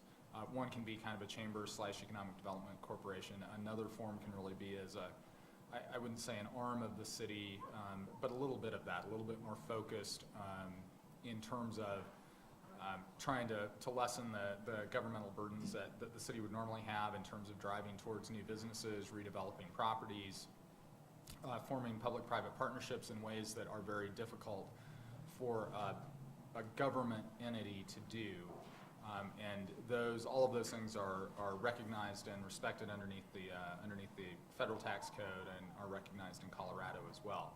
What we're proposing is the formation of an economic development corporation for Glenwood Springs. The first step in that obviously would be just filing articles of incorporation with the Secretary of State, which is anymore just a very short form. You're a nonprofit corporation organized in the state of Colorado with a variety of powers and duties. The next step on that I'd be bringing back in a couple of weeks a set of bylaws for you guys to look at, which would really be, you can think of a little bit as a charter of that economic development corporation as to what they're going to go out and do. Initially, the council would sit as the board of directors of that corporation. And I think really initially what we're envisioning is that as this area-wide study is being completed, there are going to be some opportunities to be looked at with that area-wide. It's going to help us sort of identify areas for redevelopment, ways to redevelop. We have the confluence area that has a lot of opportunities. And so having in place an entity that we can work through and with to promote that is really what forming this economic development corporation is all about. So that may take the form of partnering on the property across the street that is part of the land swap with the Roaring Fork School District. It may take the form of say working with the Butler Rents property or the funeral home properties on redevelopment or shifts in those properties in a way to provide support and bring in new businesses in a different way than maybe would be available in the private sector entirely, which gives us some ability to help out and make those things happen that we're trying to get done in terms of redevelopment. In the confluence, the redevelopment of the wastewater treatment plant site, those kinds of things, it gives us another tool in your tool bag of how to address that. So that's really in a nutshell. And like I said, I really was kind of in my head, the reason this was on the consent agenda is I was anticipating doing a longer presentation at the next meeting as we work through a set of bylaws and kind of a charter for what that organization is going to do. But that's it in a nutshell. I'm happy to answer any questions. I know that was super quick, but. That's right. Thanks, Carl. Any questions for Carl? All right, seeing none. Is there anyone from the public who would like to comment on this item?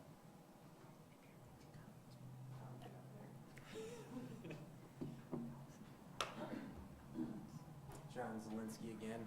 I guess since I'm sitting here, listening, trying to get some understanding of the structure and how close it is to the city government. The DDA is able to purchase property. Would this entity be able to purchase property? If it's okay with the council, I'll answer. It would be. It's kind of a different form than the DDA with different restrictions. It's probably one of the struggles in public-private partnerships oftentimes is that as government entities, either the DDA or the city, we have a hard time partnering with private entity in the same way that a development corporation can. And that's probably one of the primary benefits is that ability to bring in the private sector and create opportunities, whether it's bringing in new businesses or redevelopment, existing businesses outside, and also would be operating both, we could operate anywhere within the city, so it wouldn't be limited strictly to the DDA boundaries. It would be, I was just mentioning that as maybe a place to start. There are opportunities in South Glenwood, 6 and 24, places like that. It always concerns me that an entity so close to the government can purchase property, condemn property. Could not condemn property. Well, the entity can't, but the property can be condemned, and then it can be purchased. So I'm always of the belief that the government should govern and landowners should be partners.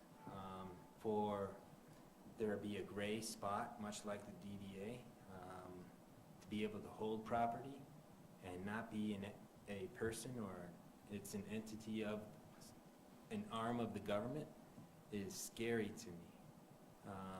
And the way that they acquire space is always interesting process for me to be aware of. So I would tread lightly on putting together an entity that has that ability. I've been a part of the DDA, and the oversight of the DDA by you guys, I believe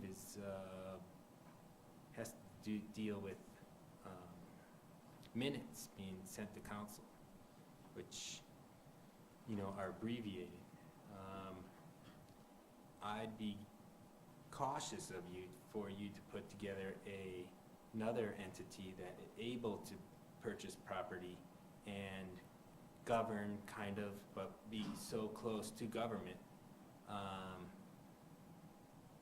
I believe that we need an economic something in Glenwood Springs to see these places empty and we're not recruiting. I've seen Carbondale recruit in the last year 3 or 4 businesses because they have a plan. They have somebody out there doing recruiting, give them small business loans. Our town does not do that.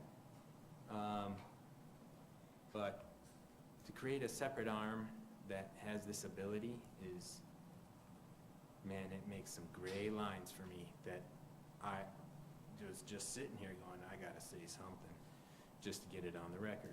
And everyone nods their head, yeah, this is a good idea, we should do this. I believe so. I believe we should have that economic mindset of how to make this town solid. You know, right now, it's heads in beds and having fun. It has not a lot to do around the economy and small business and making that engine run. It's just a byproduct, it seems like. I think there should be some consideration there that we do need that. And I like the head nods, but I always get like nervous when the government starts buying property, selling property. It gets me. So I had to stand up and say something. You have any questions for me? No. I guess I do for Carl. I mean, just to that specific question of, you know, if we decided like, hey, let's abuse this after it's formed, and it would be us because we'd be serving as a board, is there the possibility to like do the worst case scenario, condemn a property? And No. Okay. No, I mean, it wouldn't have any other powers than the nonprofit you just work for did. Right? You can't condemn property, you can't do any of those things.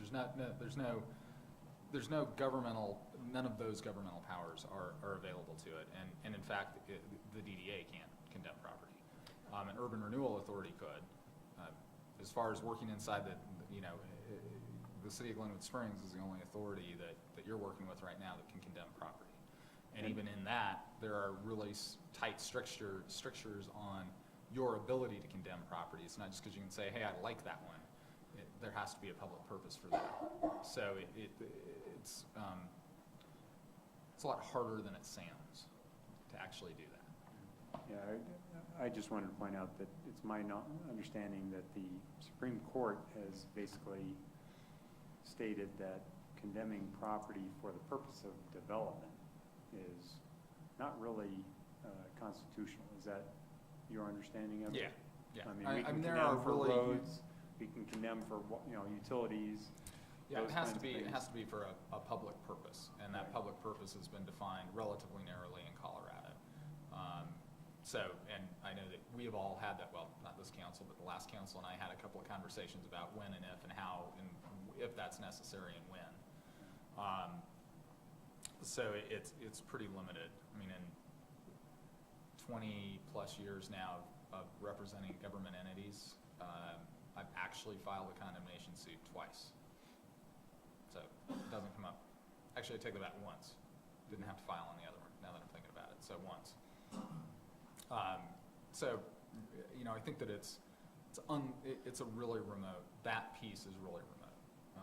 Going to Carbondale does have a fairly robust economic development partnership that operates in town, and that's along the lines of what we're talking about here, in terms of that idea of recruitment.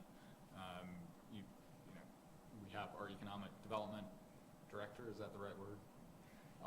And Jen, all of these things are kind of coming together in terms of that, looking towards the future and how we're going to do that and recruit businesses and make Glenwood a vital, thriving place. So this is, like I said, it's one of the tools.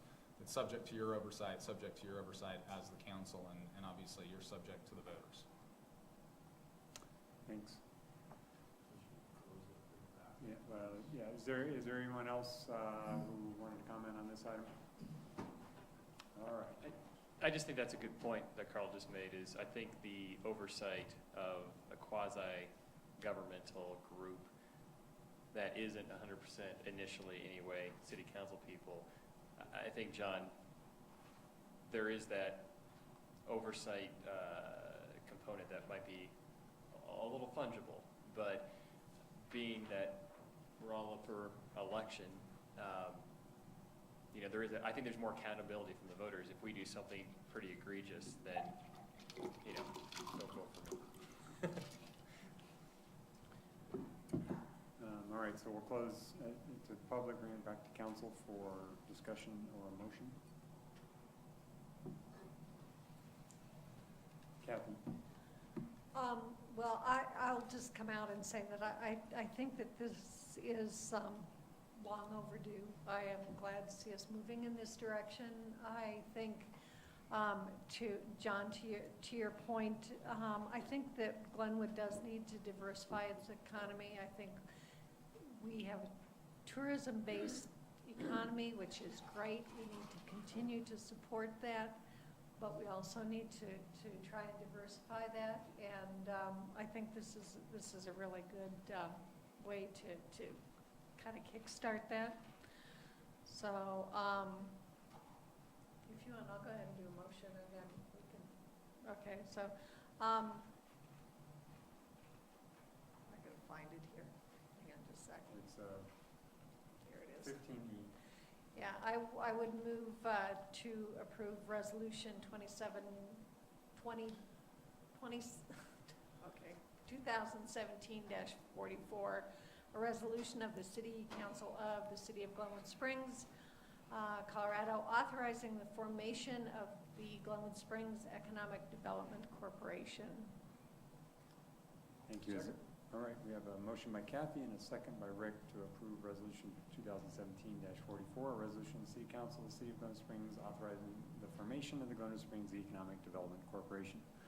I'll just make one quick comment, and that is that, as Carl indicated, at our next meeting, we will be going through and discussing the bylaws, which will be, provide much more opportunity for, public comment, and I think that's where some of the specific issues and concerns can be addressed. Any further comments or questions? Let's go ahead and call the question. Trotter, yes. Goldish, yes. Gamba, yes. Leahy, yes. Voorhees, yes. Kaup, yes. Motion passes unanimous. All right, next item is an update on Glenwood Springs tourism from Lisa Langer. And now turning to heads and beds.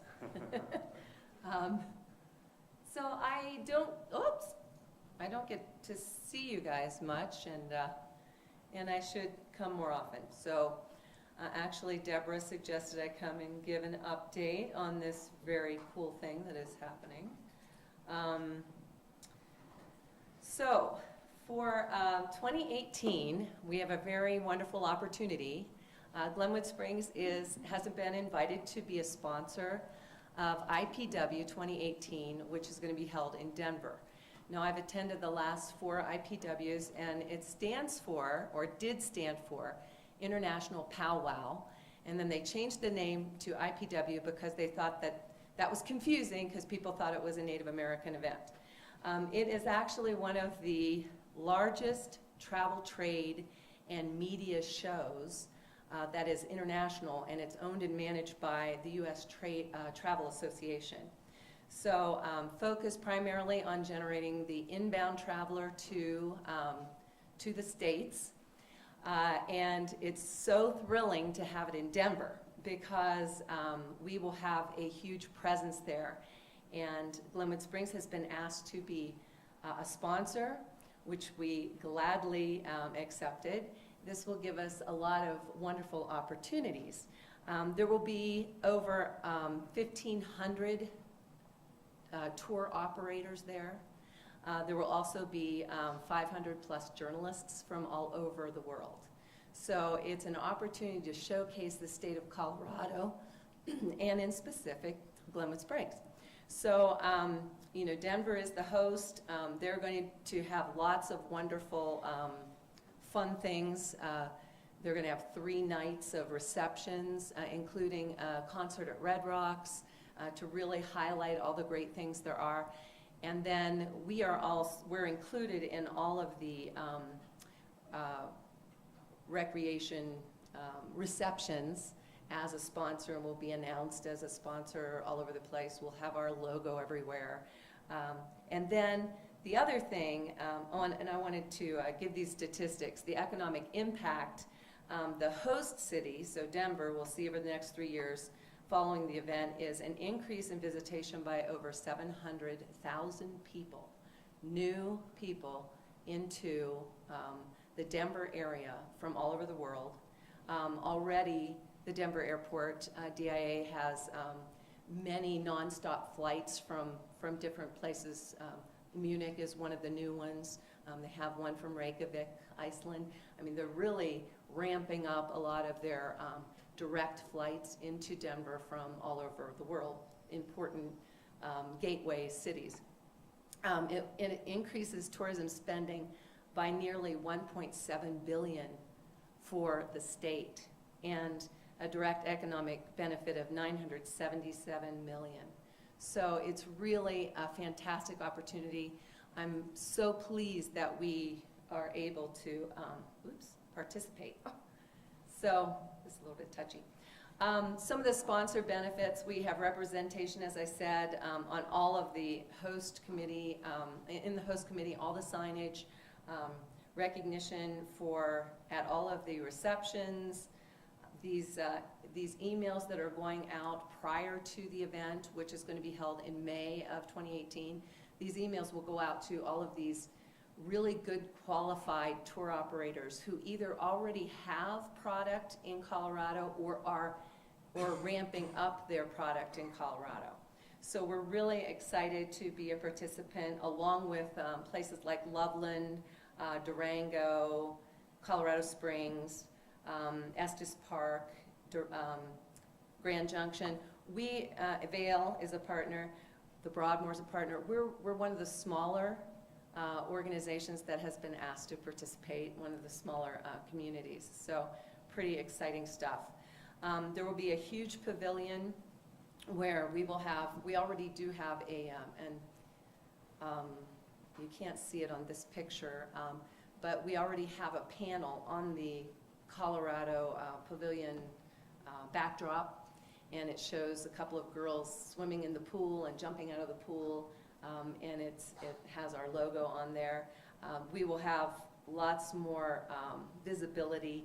We usually do a video as part of a loop that they do, so we have our Glenwood video in there and get some more attraction there.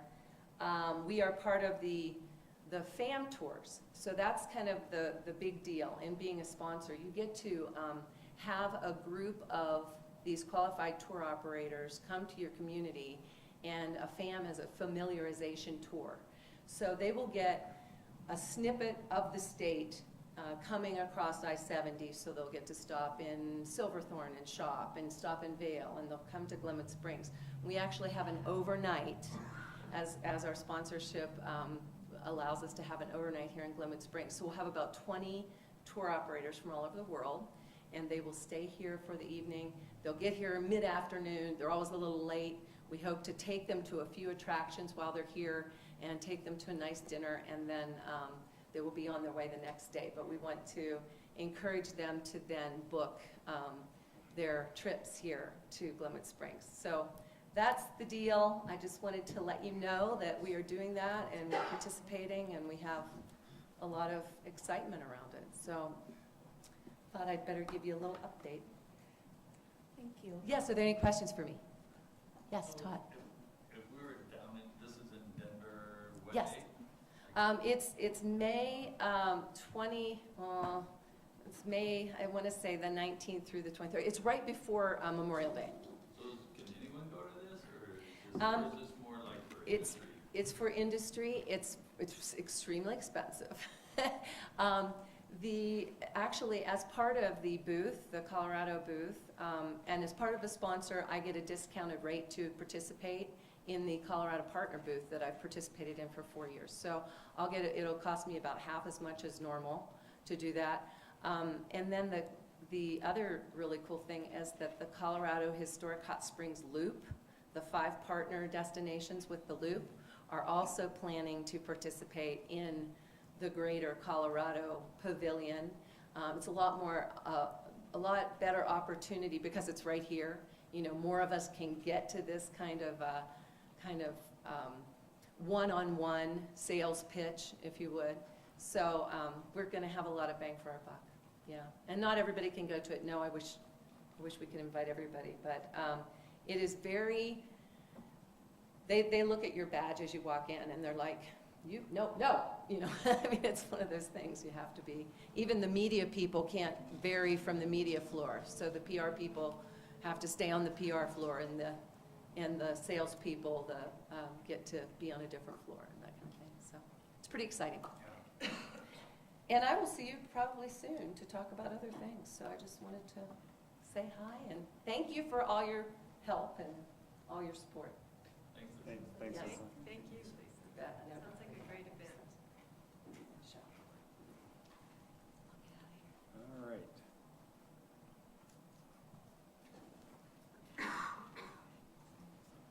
So moving on, our next item is Resolution 2017-43, a resolution of the City Council of the City of Glenwood Springs, Colorado, approving an electric rate adjustment. Good evening.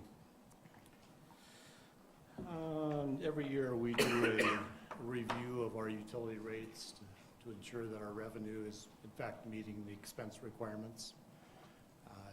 I guess the good news this year is water and wastewater rates didn't recommend a rate increase. Mr. Kratzky does this work for us. This year's review resulted in him recommending a 5.3% increase. We I thought maybe you were going to tell me to be quiet. At our August 3rd work session, we went over Mr. Kratzky's report, and staff offered an alternative to the 5.3% increase. Historically, Glenwood Springs is one of the only electric utilities I can find that provides the first 100 kilowatt hours at no cost. We're also the only one I could find that provides a decreased rate for more consumption. In our case, it's over 45,000 kilowatt hours a billing period. So that's not much of an incentive for conservation. So the recommendation that came out of the work session was that we would change those two. We would leave the energy rates as they are. So it's still 0.1066 cents per kilowatt hour, but we're doing away with the 100 kilowatt hours at no cost to all of our customers, and we're doing away with the declining block after you reach 45,000 kilowatt hours per month. So can I answer any questions, any specifics? Any questions for Robin at this point? Go ahead, Shelley. So Robin, just looking through the memo that you put together, and thanks for doing that. I can say this seems to make sense to me that, rather than doing a rate increase, we're getting rid of the free 100 kilowatt hours just because it seems to help the cash flow also in other ways for the utility. But it also looks like that for each of the rate classes we have, the residential, small business, large commercial, it still looks like our rates are very reasonable as far as when we're compared to other municipal electric. Is that right? Looks like we're about in the middle of that survey. There are 29 municipal electric systems in the state.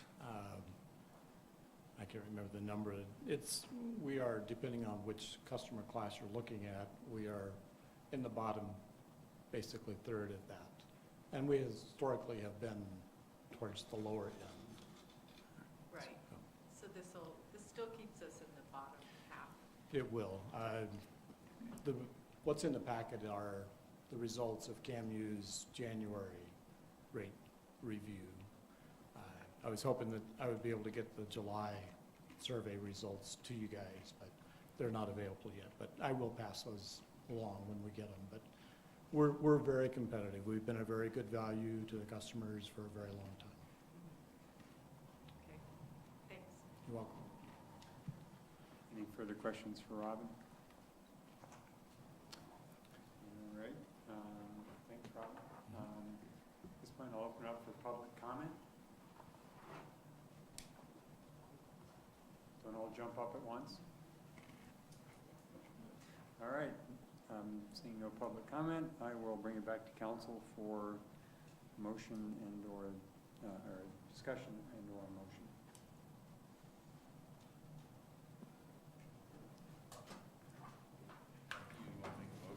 Oh, Sure. whoops, sorry, Kathy, go ahead.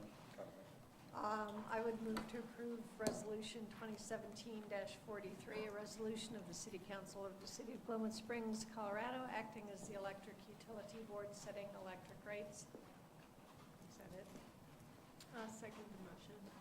All right, we have a motion by Kathy and a second by Shelley to approve Resolution 2017-43, a resolution of the City Council of the City of Glenwood Springs, Colorado, acting as the electric utility board setting electric rates. Any further question? Let's go ahead and call the question. Nope. Not letting us vote. There we go. Trotter, yes. Goldish, yes. Gamble, yes. Lady, yes. Gordy, yes. Cat, yes. Motion passes. All right, thank you. Next item, funding assistance request from Jonathan Gorst for the Detour to Relaxation card campaign. Thank you very much. Again, my name is Jonathan Gorst. I own the Riviera Supper Club, and I will try to make this very short. I know we're going a while here.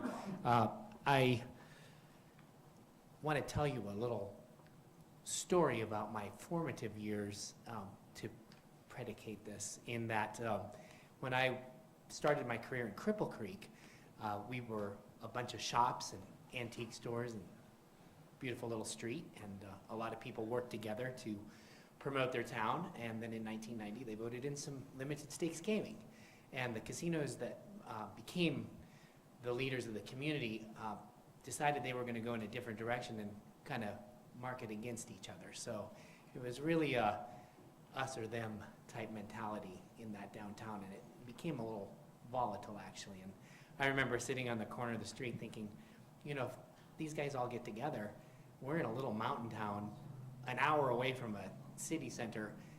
If they would all get together and market the town as a whole, wouldn't they do much better? And sure enough, many years later, they have come around to that, and there's quite a great tourism industry over there. And so it's kind of part of what inspired me to pull some businesses together here.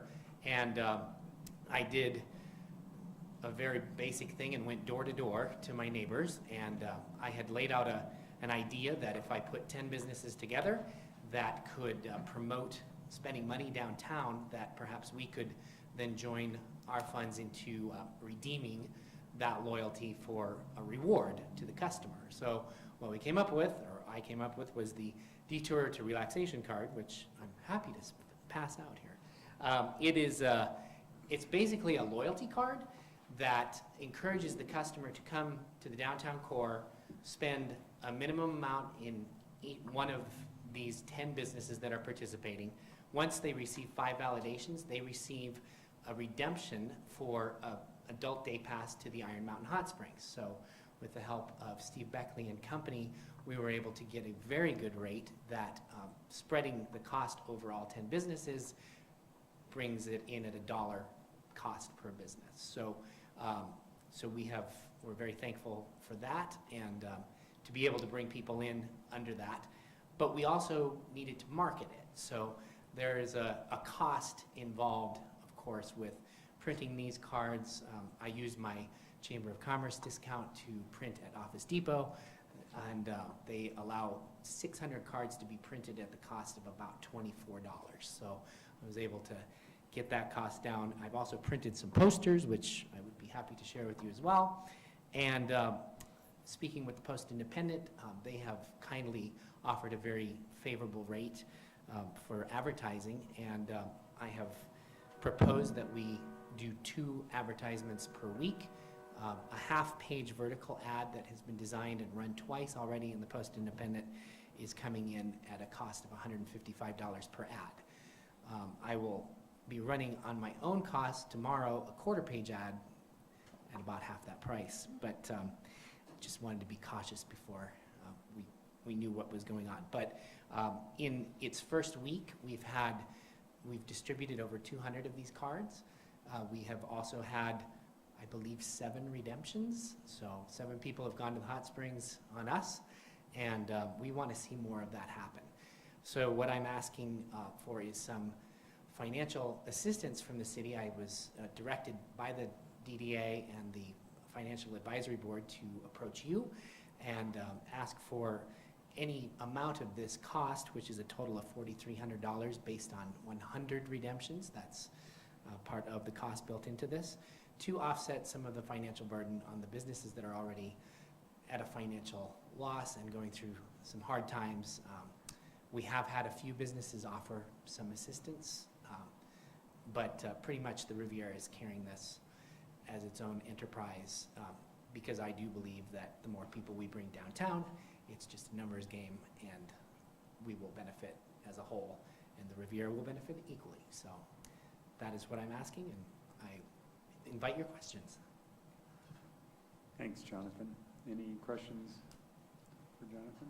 Shelley? I have a question, Jonathan. So you said there are 10 businesses that are taking part. There are. Was this open to all businesses downtown, or was it an invitation only? It was, and so I reached out to, like I said, I went door to door, and I asked each business owner that I got a hold of first, and the 10 businesses came immediately. I was only able to not get a hold of one other business owner in my quest, and all 10 of them said yes and immediately jumped in on it. So the program, the way that the businesses have been paying for it, makes sense for them to be bringing in a dollar would equal a half a customer in this equation. So it's a good return on investment for them. They feel like there's value in it. And I did not attach the marketing cost to it. I only asked for voluntary participation in the marketing. Okay. Would it be open to other businesses, or how will that work kind of going forward? Well, if there were no cost involved for the business, like if we could open it up, this card could become universal to the downtown core. And for anybody who's displaying the poster, and for a very small cost per poster, we can put them around town. We could certainly open it up to every business, which I don't see any reason why it can't work that way. It would benefit everybody. Kathy? Jonathan, maybe you've covered this in the information here, but what is the cost to the participating businesses? Each business has set their own minimum purchase. For instance, so a purchase is necessary. It says minimum purchase required. See store for details. So there's different thresholds. Like Fine Things doesn't really have a $5 price point that they can say this is a minimum purchase that qualifies you, which is to their advantage and to their disadvantage, because they might want to go get a couple ice cream cones at Sweet Adventures and but get you their didn't redemption. require like $100 No minimum. contribution to- No minimum dollar amount. That's correct. Any other questions for Jonathan?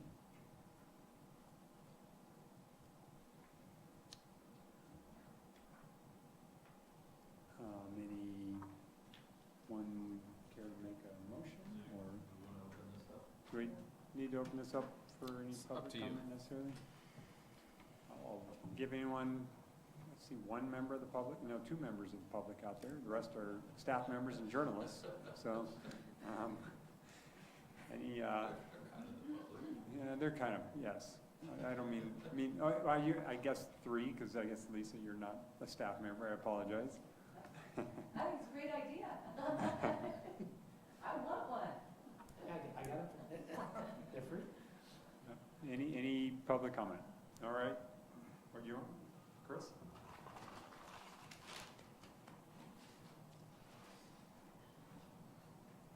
Chris Duncan, 3955 Sky Ranch Drive.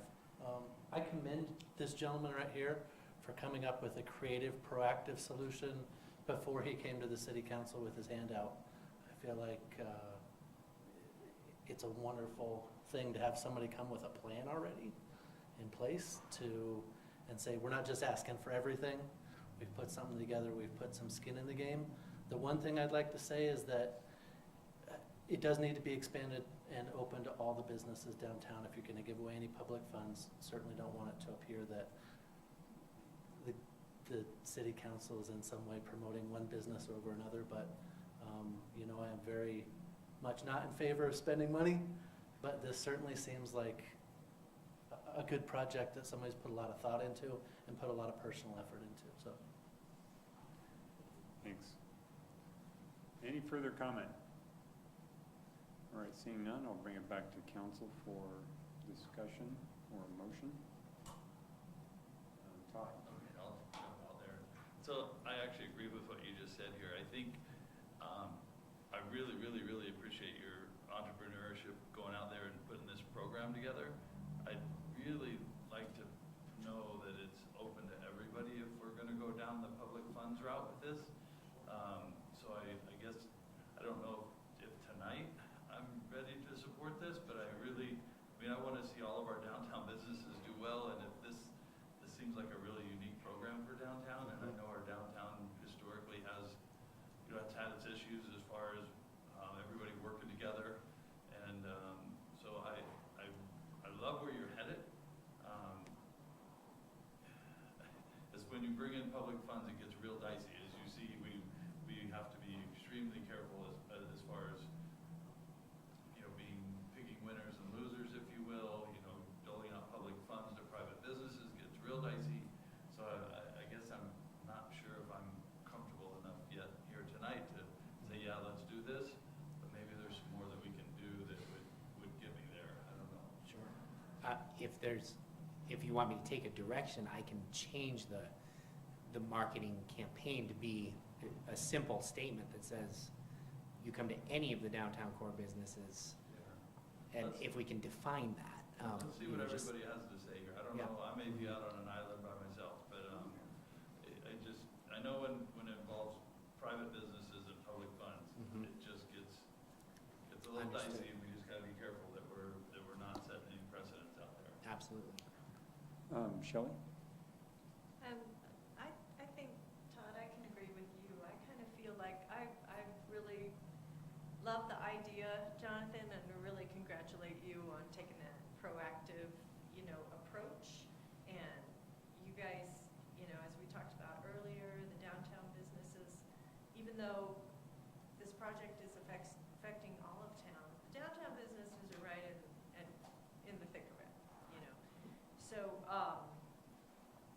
I could also support this and in some way, and I don't know exactly what that looks like.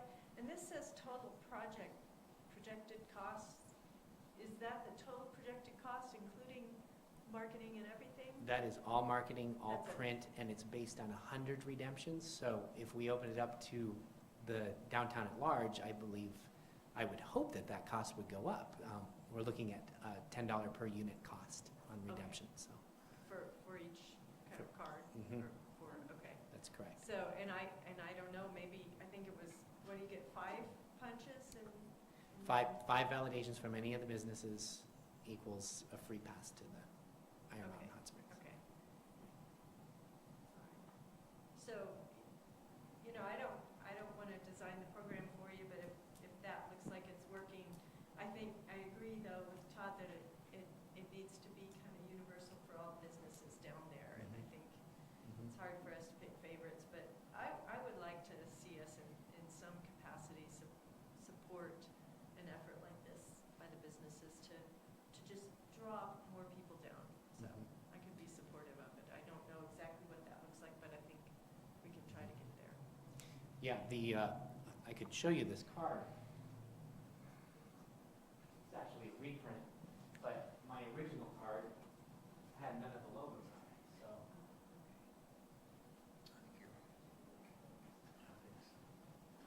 Thank you. But yeah, the original card is just it says detour to relaxation on the front of it. It says on the back, validate this card 5 times, redeem it at one of the 2 outlets.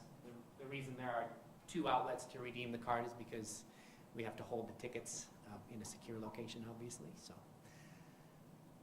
It's a really neat idea for the downtown businesses. Thank you. I just don't know where to head with it tonight, but I really like where this is headed. And I think that we have grant funds available, and we can put them, to ease some of the impacts from the bridge project. I think that's worthwhile. Use of the funds. Jonathan, I know you're next. I do want to just jump in with one real quick question.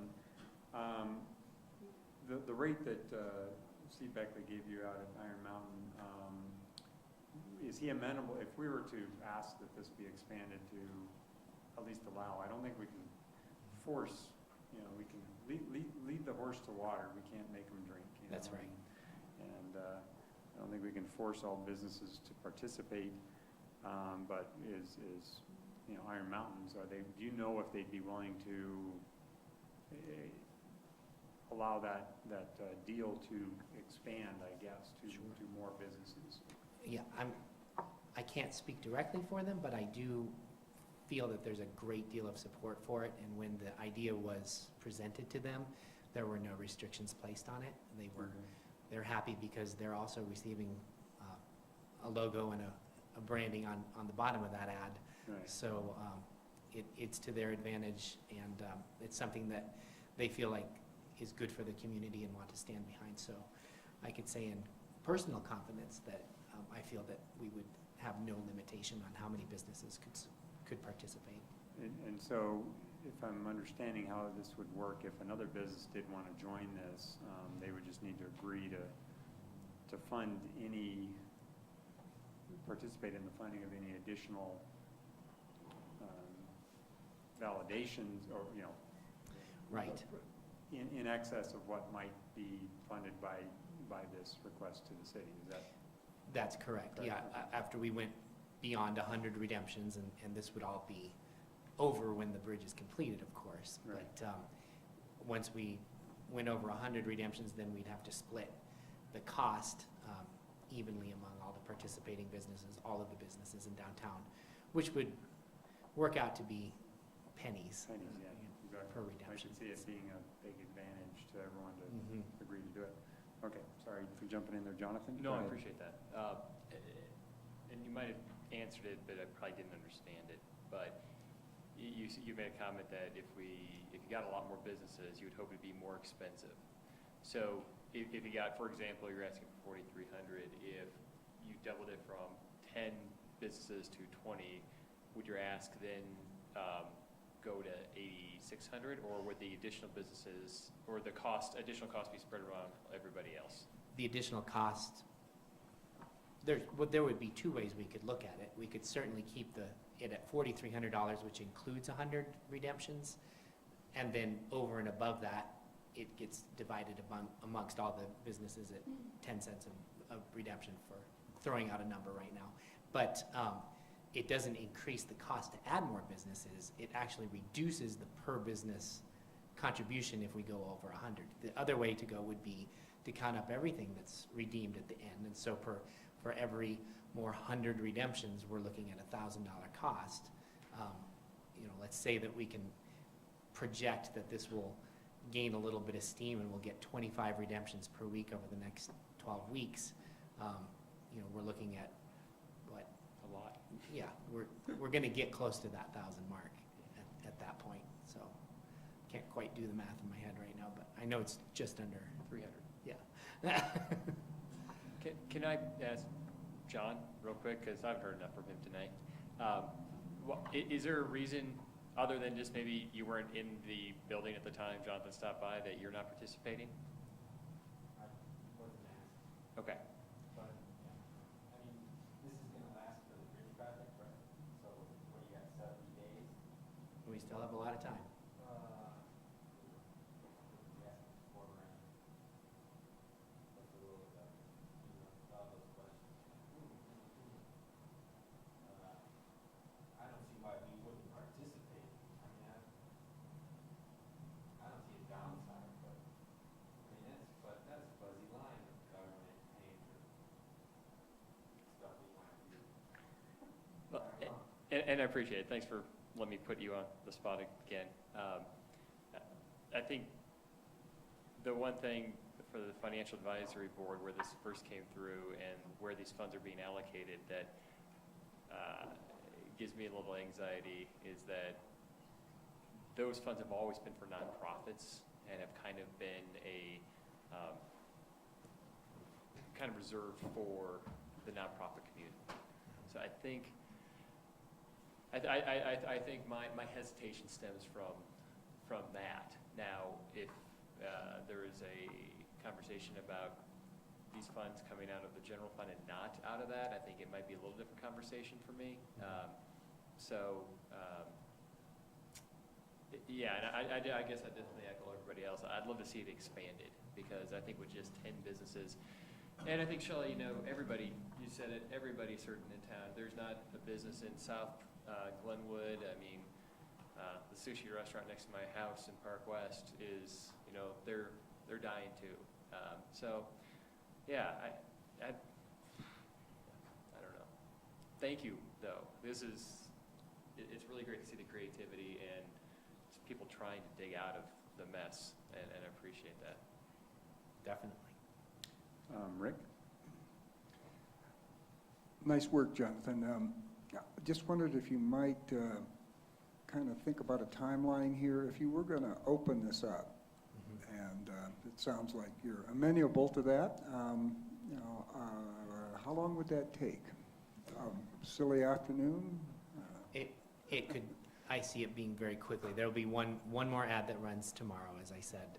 Those ads can be changed by 5 o'clock on the preceding day, which basically would involve the rewording and removal of the 10 logos, and then stating that it's good for all downtown businesses. I already have 600 of the blank without the logo cards that I could distribute immediately, and at a cost of $25 for every 600 that I print, you know, I could get them to all businesses within a couple days.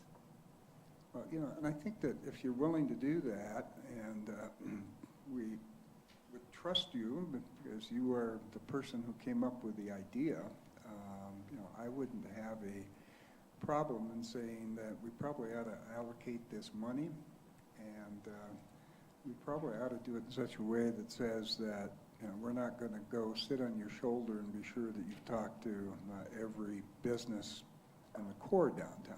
But just, you know, I think this is an example of entrepreneurship and sort of ideas that are, you know, very much self-help, and I think we ought not to delay.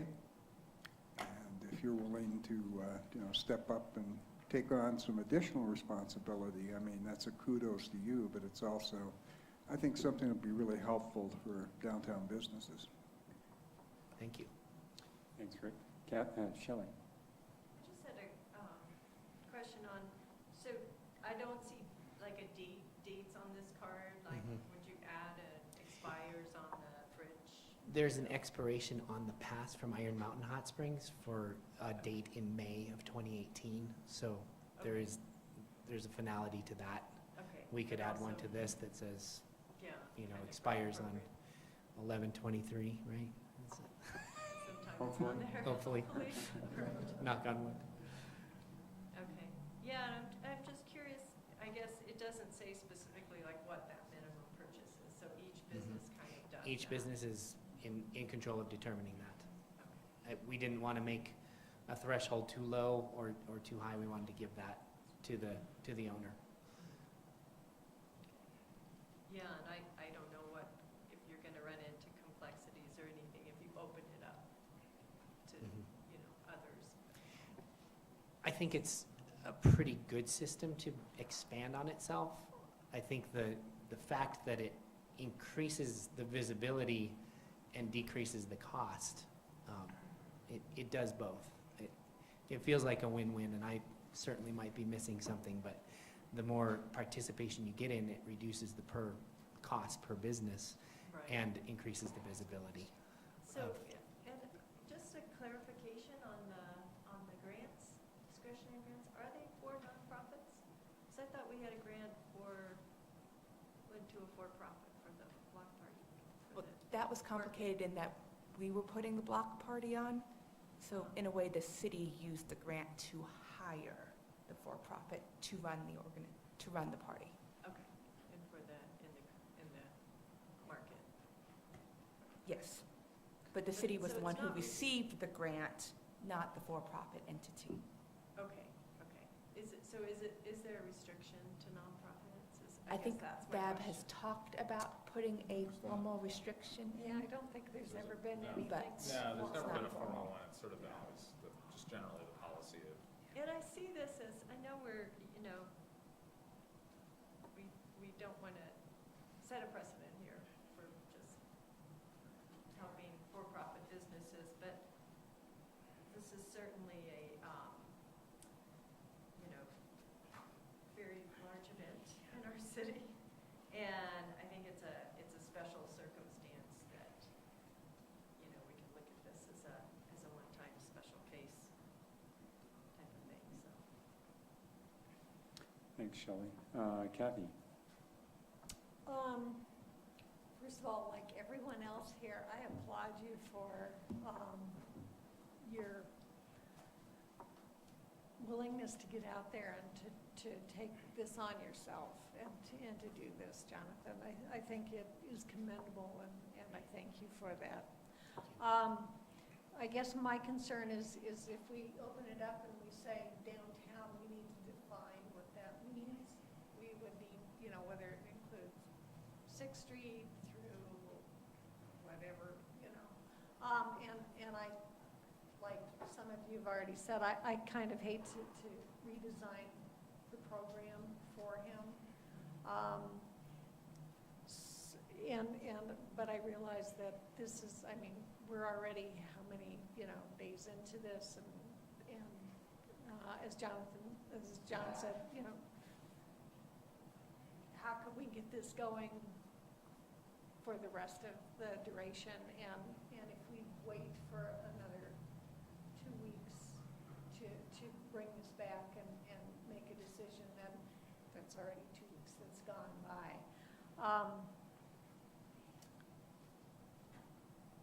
I don't particularly have a problem doing this for businesses downtown, as long as I would prefer to see it opened up for everybody, not to put a limit on it. Mm-hmm. And I wonder if there's a number, you know, that you can put a limit on the number of redemptions that you do, you know.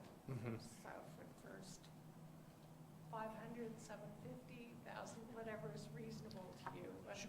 if there's any advantage to doing that, Mm-hmm. particularly for Steve Beckley, you know, to do that. Mm-hmm. So, but I do think this is a little bit of a different year. We have businesses that are in a little bit of a unique situation.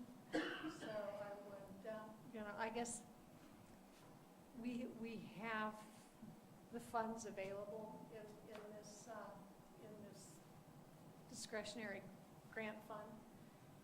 And, you know, I guess I wouldn't have a problem with doing this if you can somehow define that area a little more clearly. If I may, just use the DDA boundaries. If you may, okay.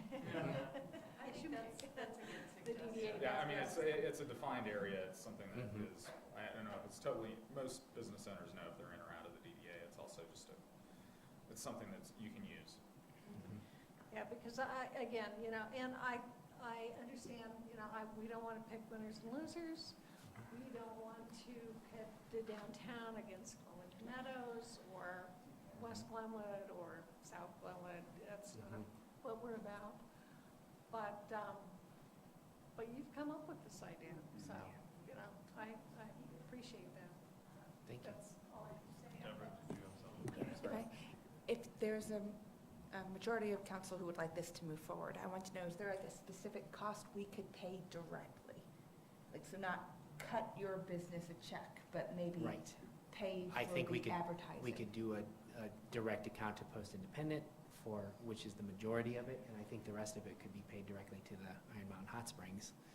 And I'm fine taking me out of the financial equation. I still have to pay a bookkeeper to write the check, so. I would feel more comfortable with that than cutting a check to a specific business. Seems Also, like- if it's something, you know, if you give us parameters and say, you know, we can figure it out, it's the DDA area, this is the amount you're willing to do. I mean, I think it's something within my signing authority. If you guys say, do it, figure it out. Not to exceed $4,000 to be used within the DDA boundaries. It may be used for, they've got printing costs and then advertising.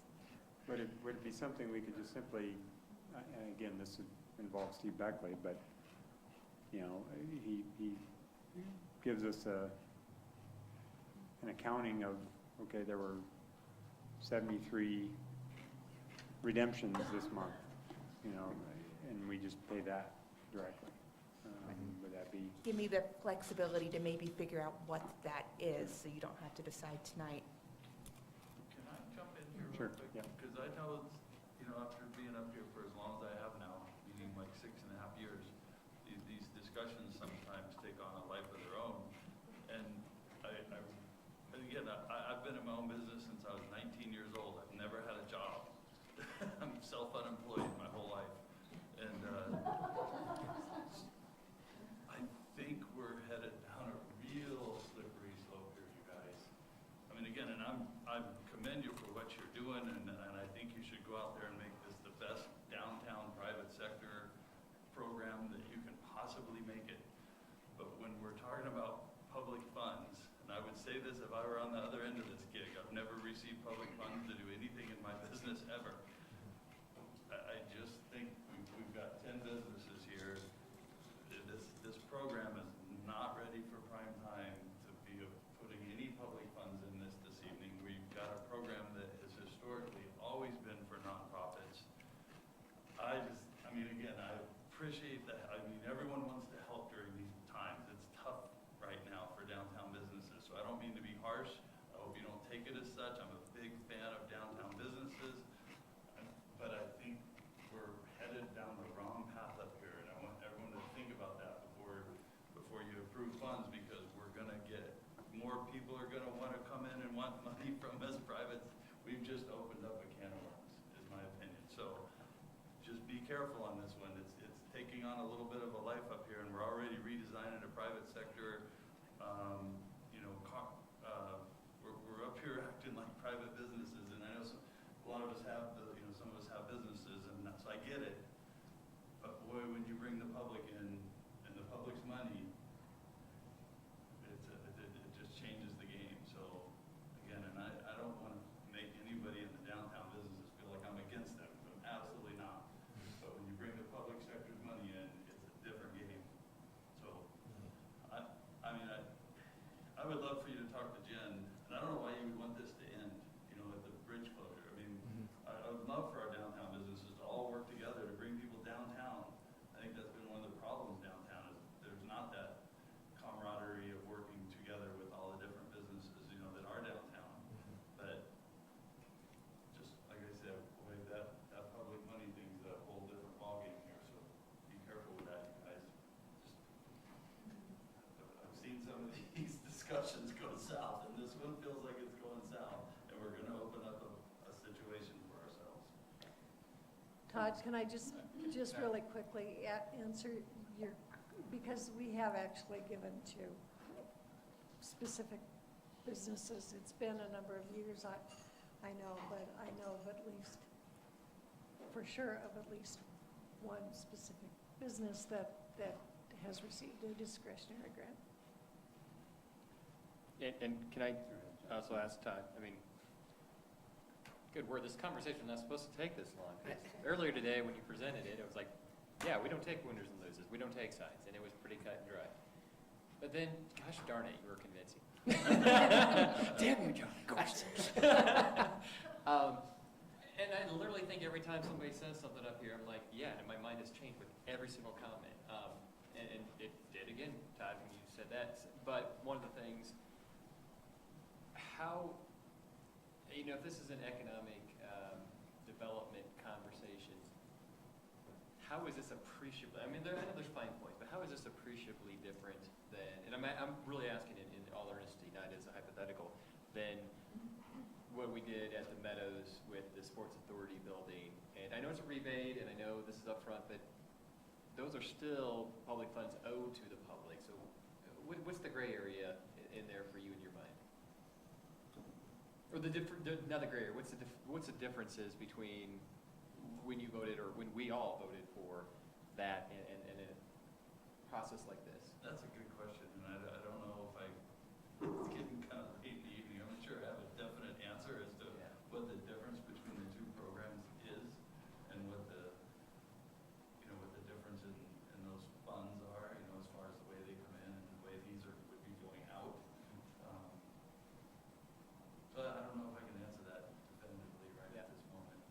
It's just- That's fine, it just, yeah.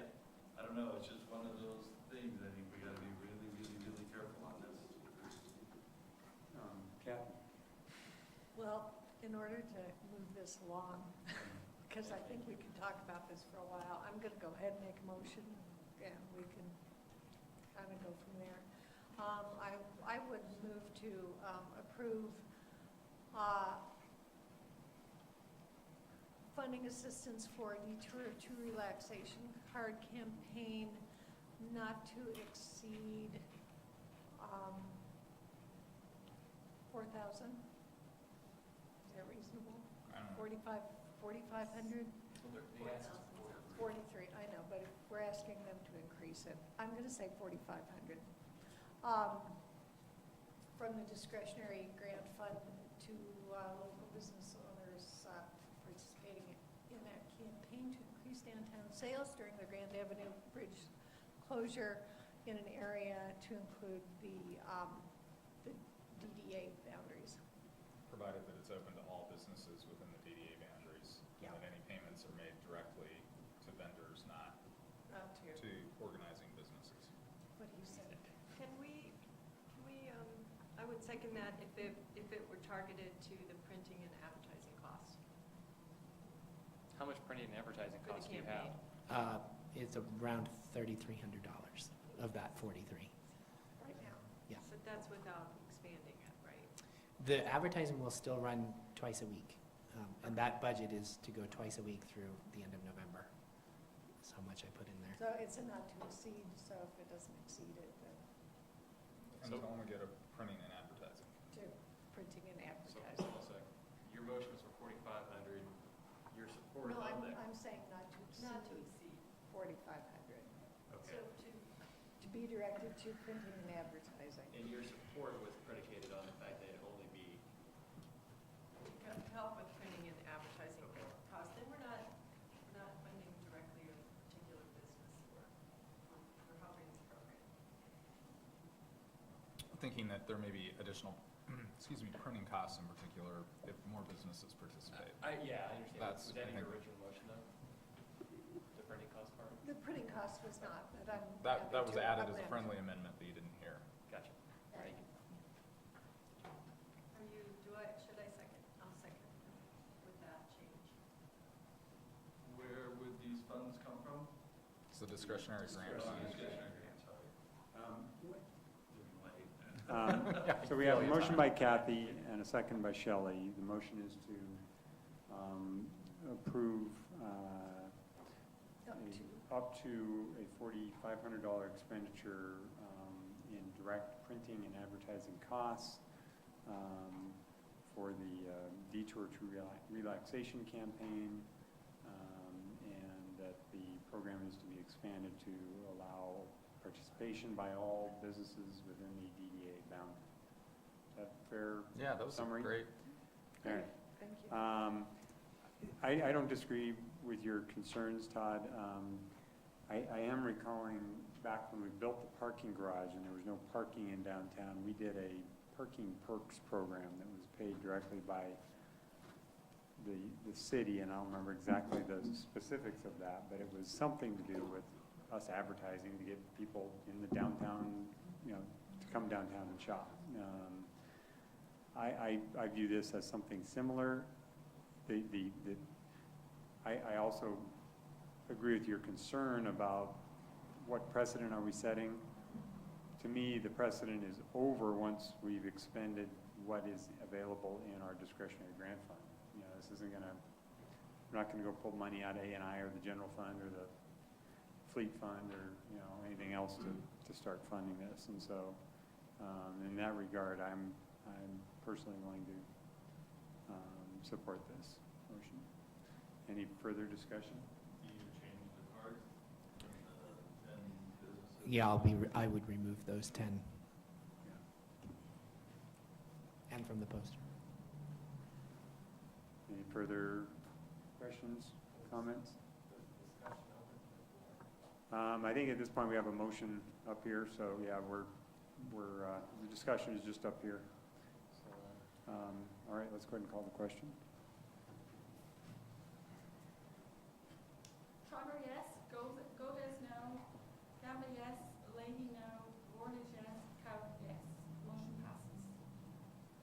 you very much.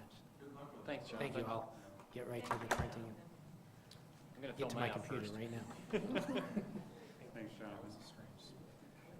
Okay. Now we're up to the report from city manager. Very quickly, I emailed you guys about this like 2 weeks ago, but we had the off week. So we issued admin order 2017-06 to suspend the municipal code to allow for more flexibility on signage during the detour. And order 2017-05, which allowed us to suspend enforcement for chalk writing / art on the sidewalks during the detour to support businesses. Carl makes me do that every time we do it, so that's all I got. All I have to say is that my sidewalks are just covered in chalk. It's horrible. I know. Never should have let the attorneys out with the chalk. Yeah, I'll do that in the correspondence. All right. City attorney report. I have nothing to say because it's after 8 o'clock. Okay, well, I think there's one item that I think we can go from the pile of stuff here. There it is. Under correspondence, incoming and outgoing, request of Jonathan Godis, we have prepared a resolution, the city of Colorado Springs, resolution 2017-46, which is a resolution of the City Council of the City of Colorado Springs, Colorado, supporting recipients of deferred action for child arrivals. It is basically a nonpartisan, or an attempt at a nonpartisan resolution to encourage our congressional delegation to pursue a sensible solution to relieve the unnecessary anxiety for students, families, and community members. We urge Congress to permanently and expeditiously address the legal status of DACA recipients.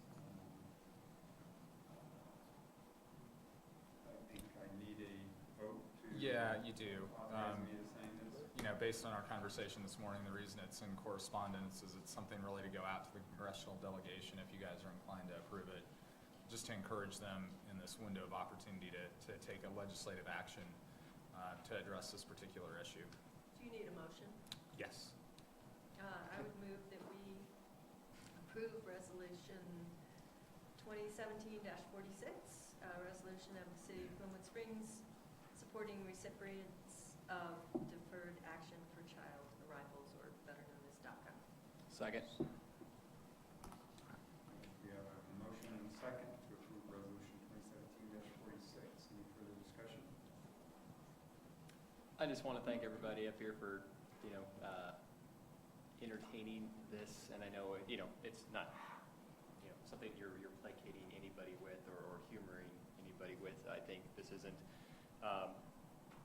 we're very, very careful, I think, in our conversation earlier to make sure it wasn't a political statement, and I think Carl drafted up some great language to ensure that we're just encouraging people to, our elected officials to make decisions with the best interest of all of our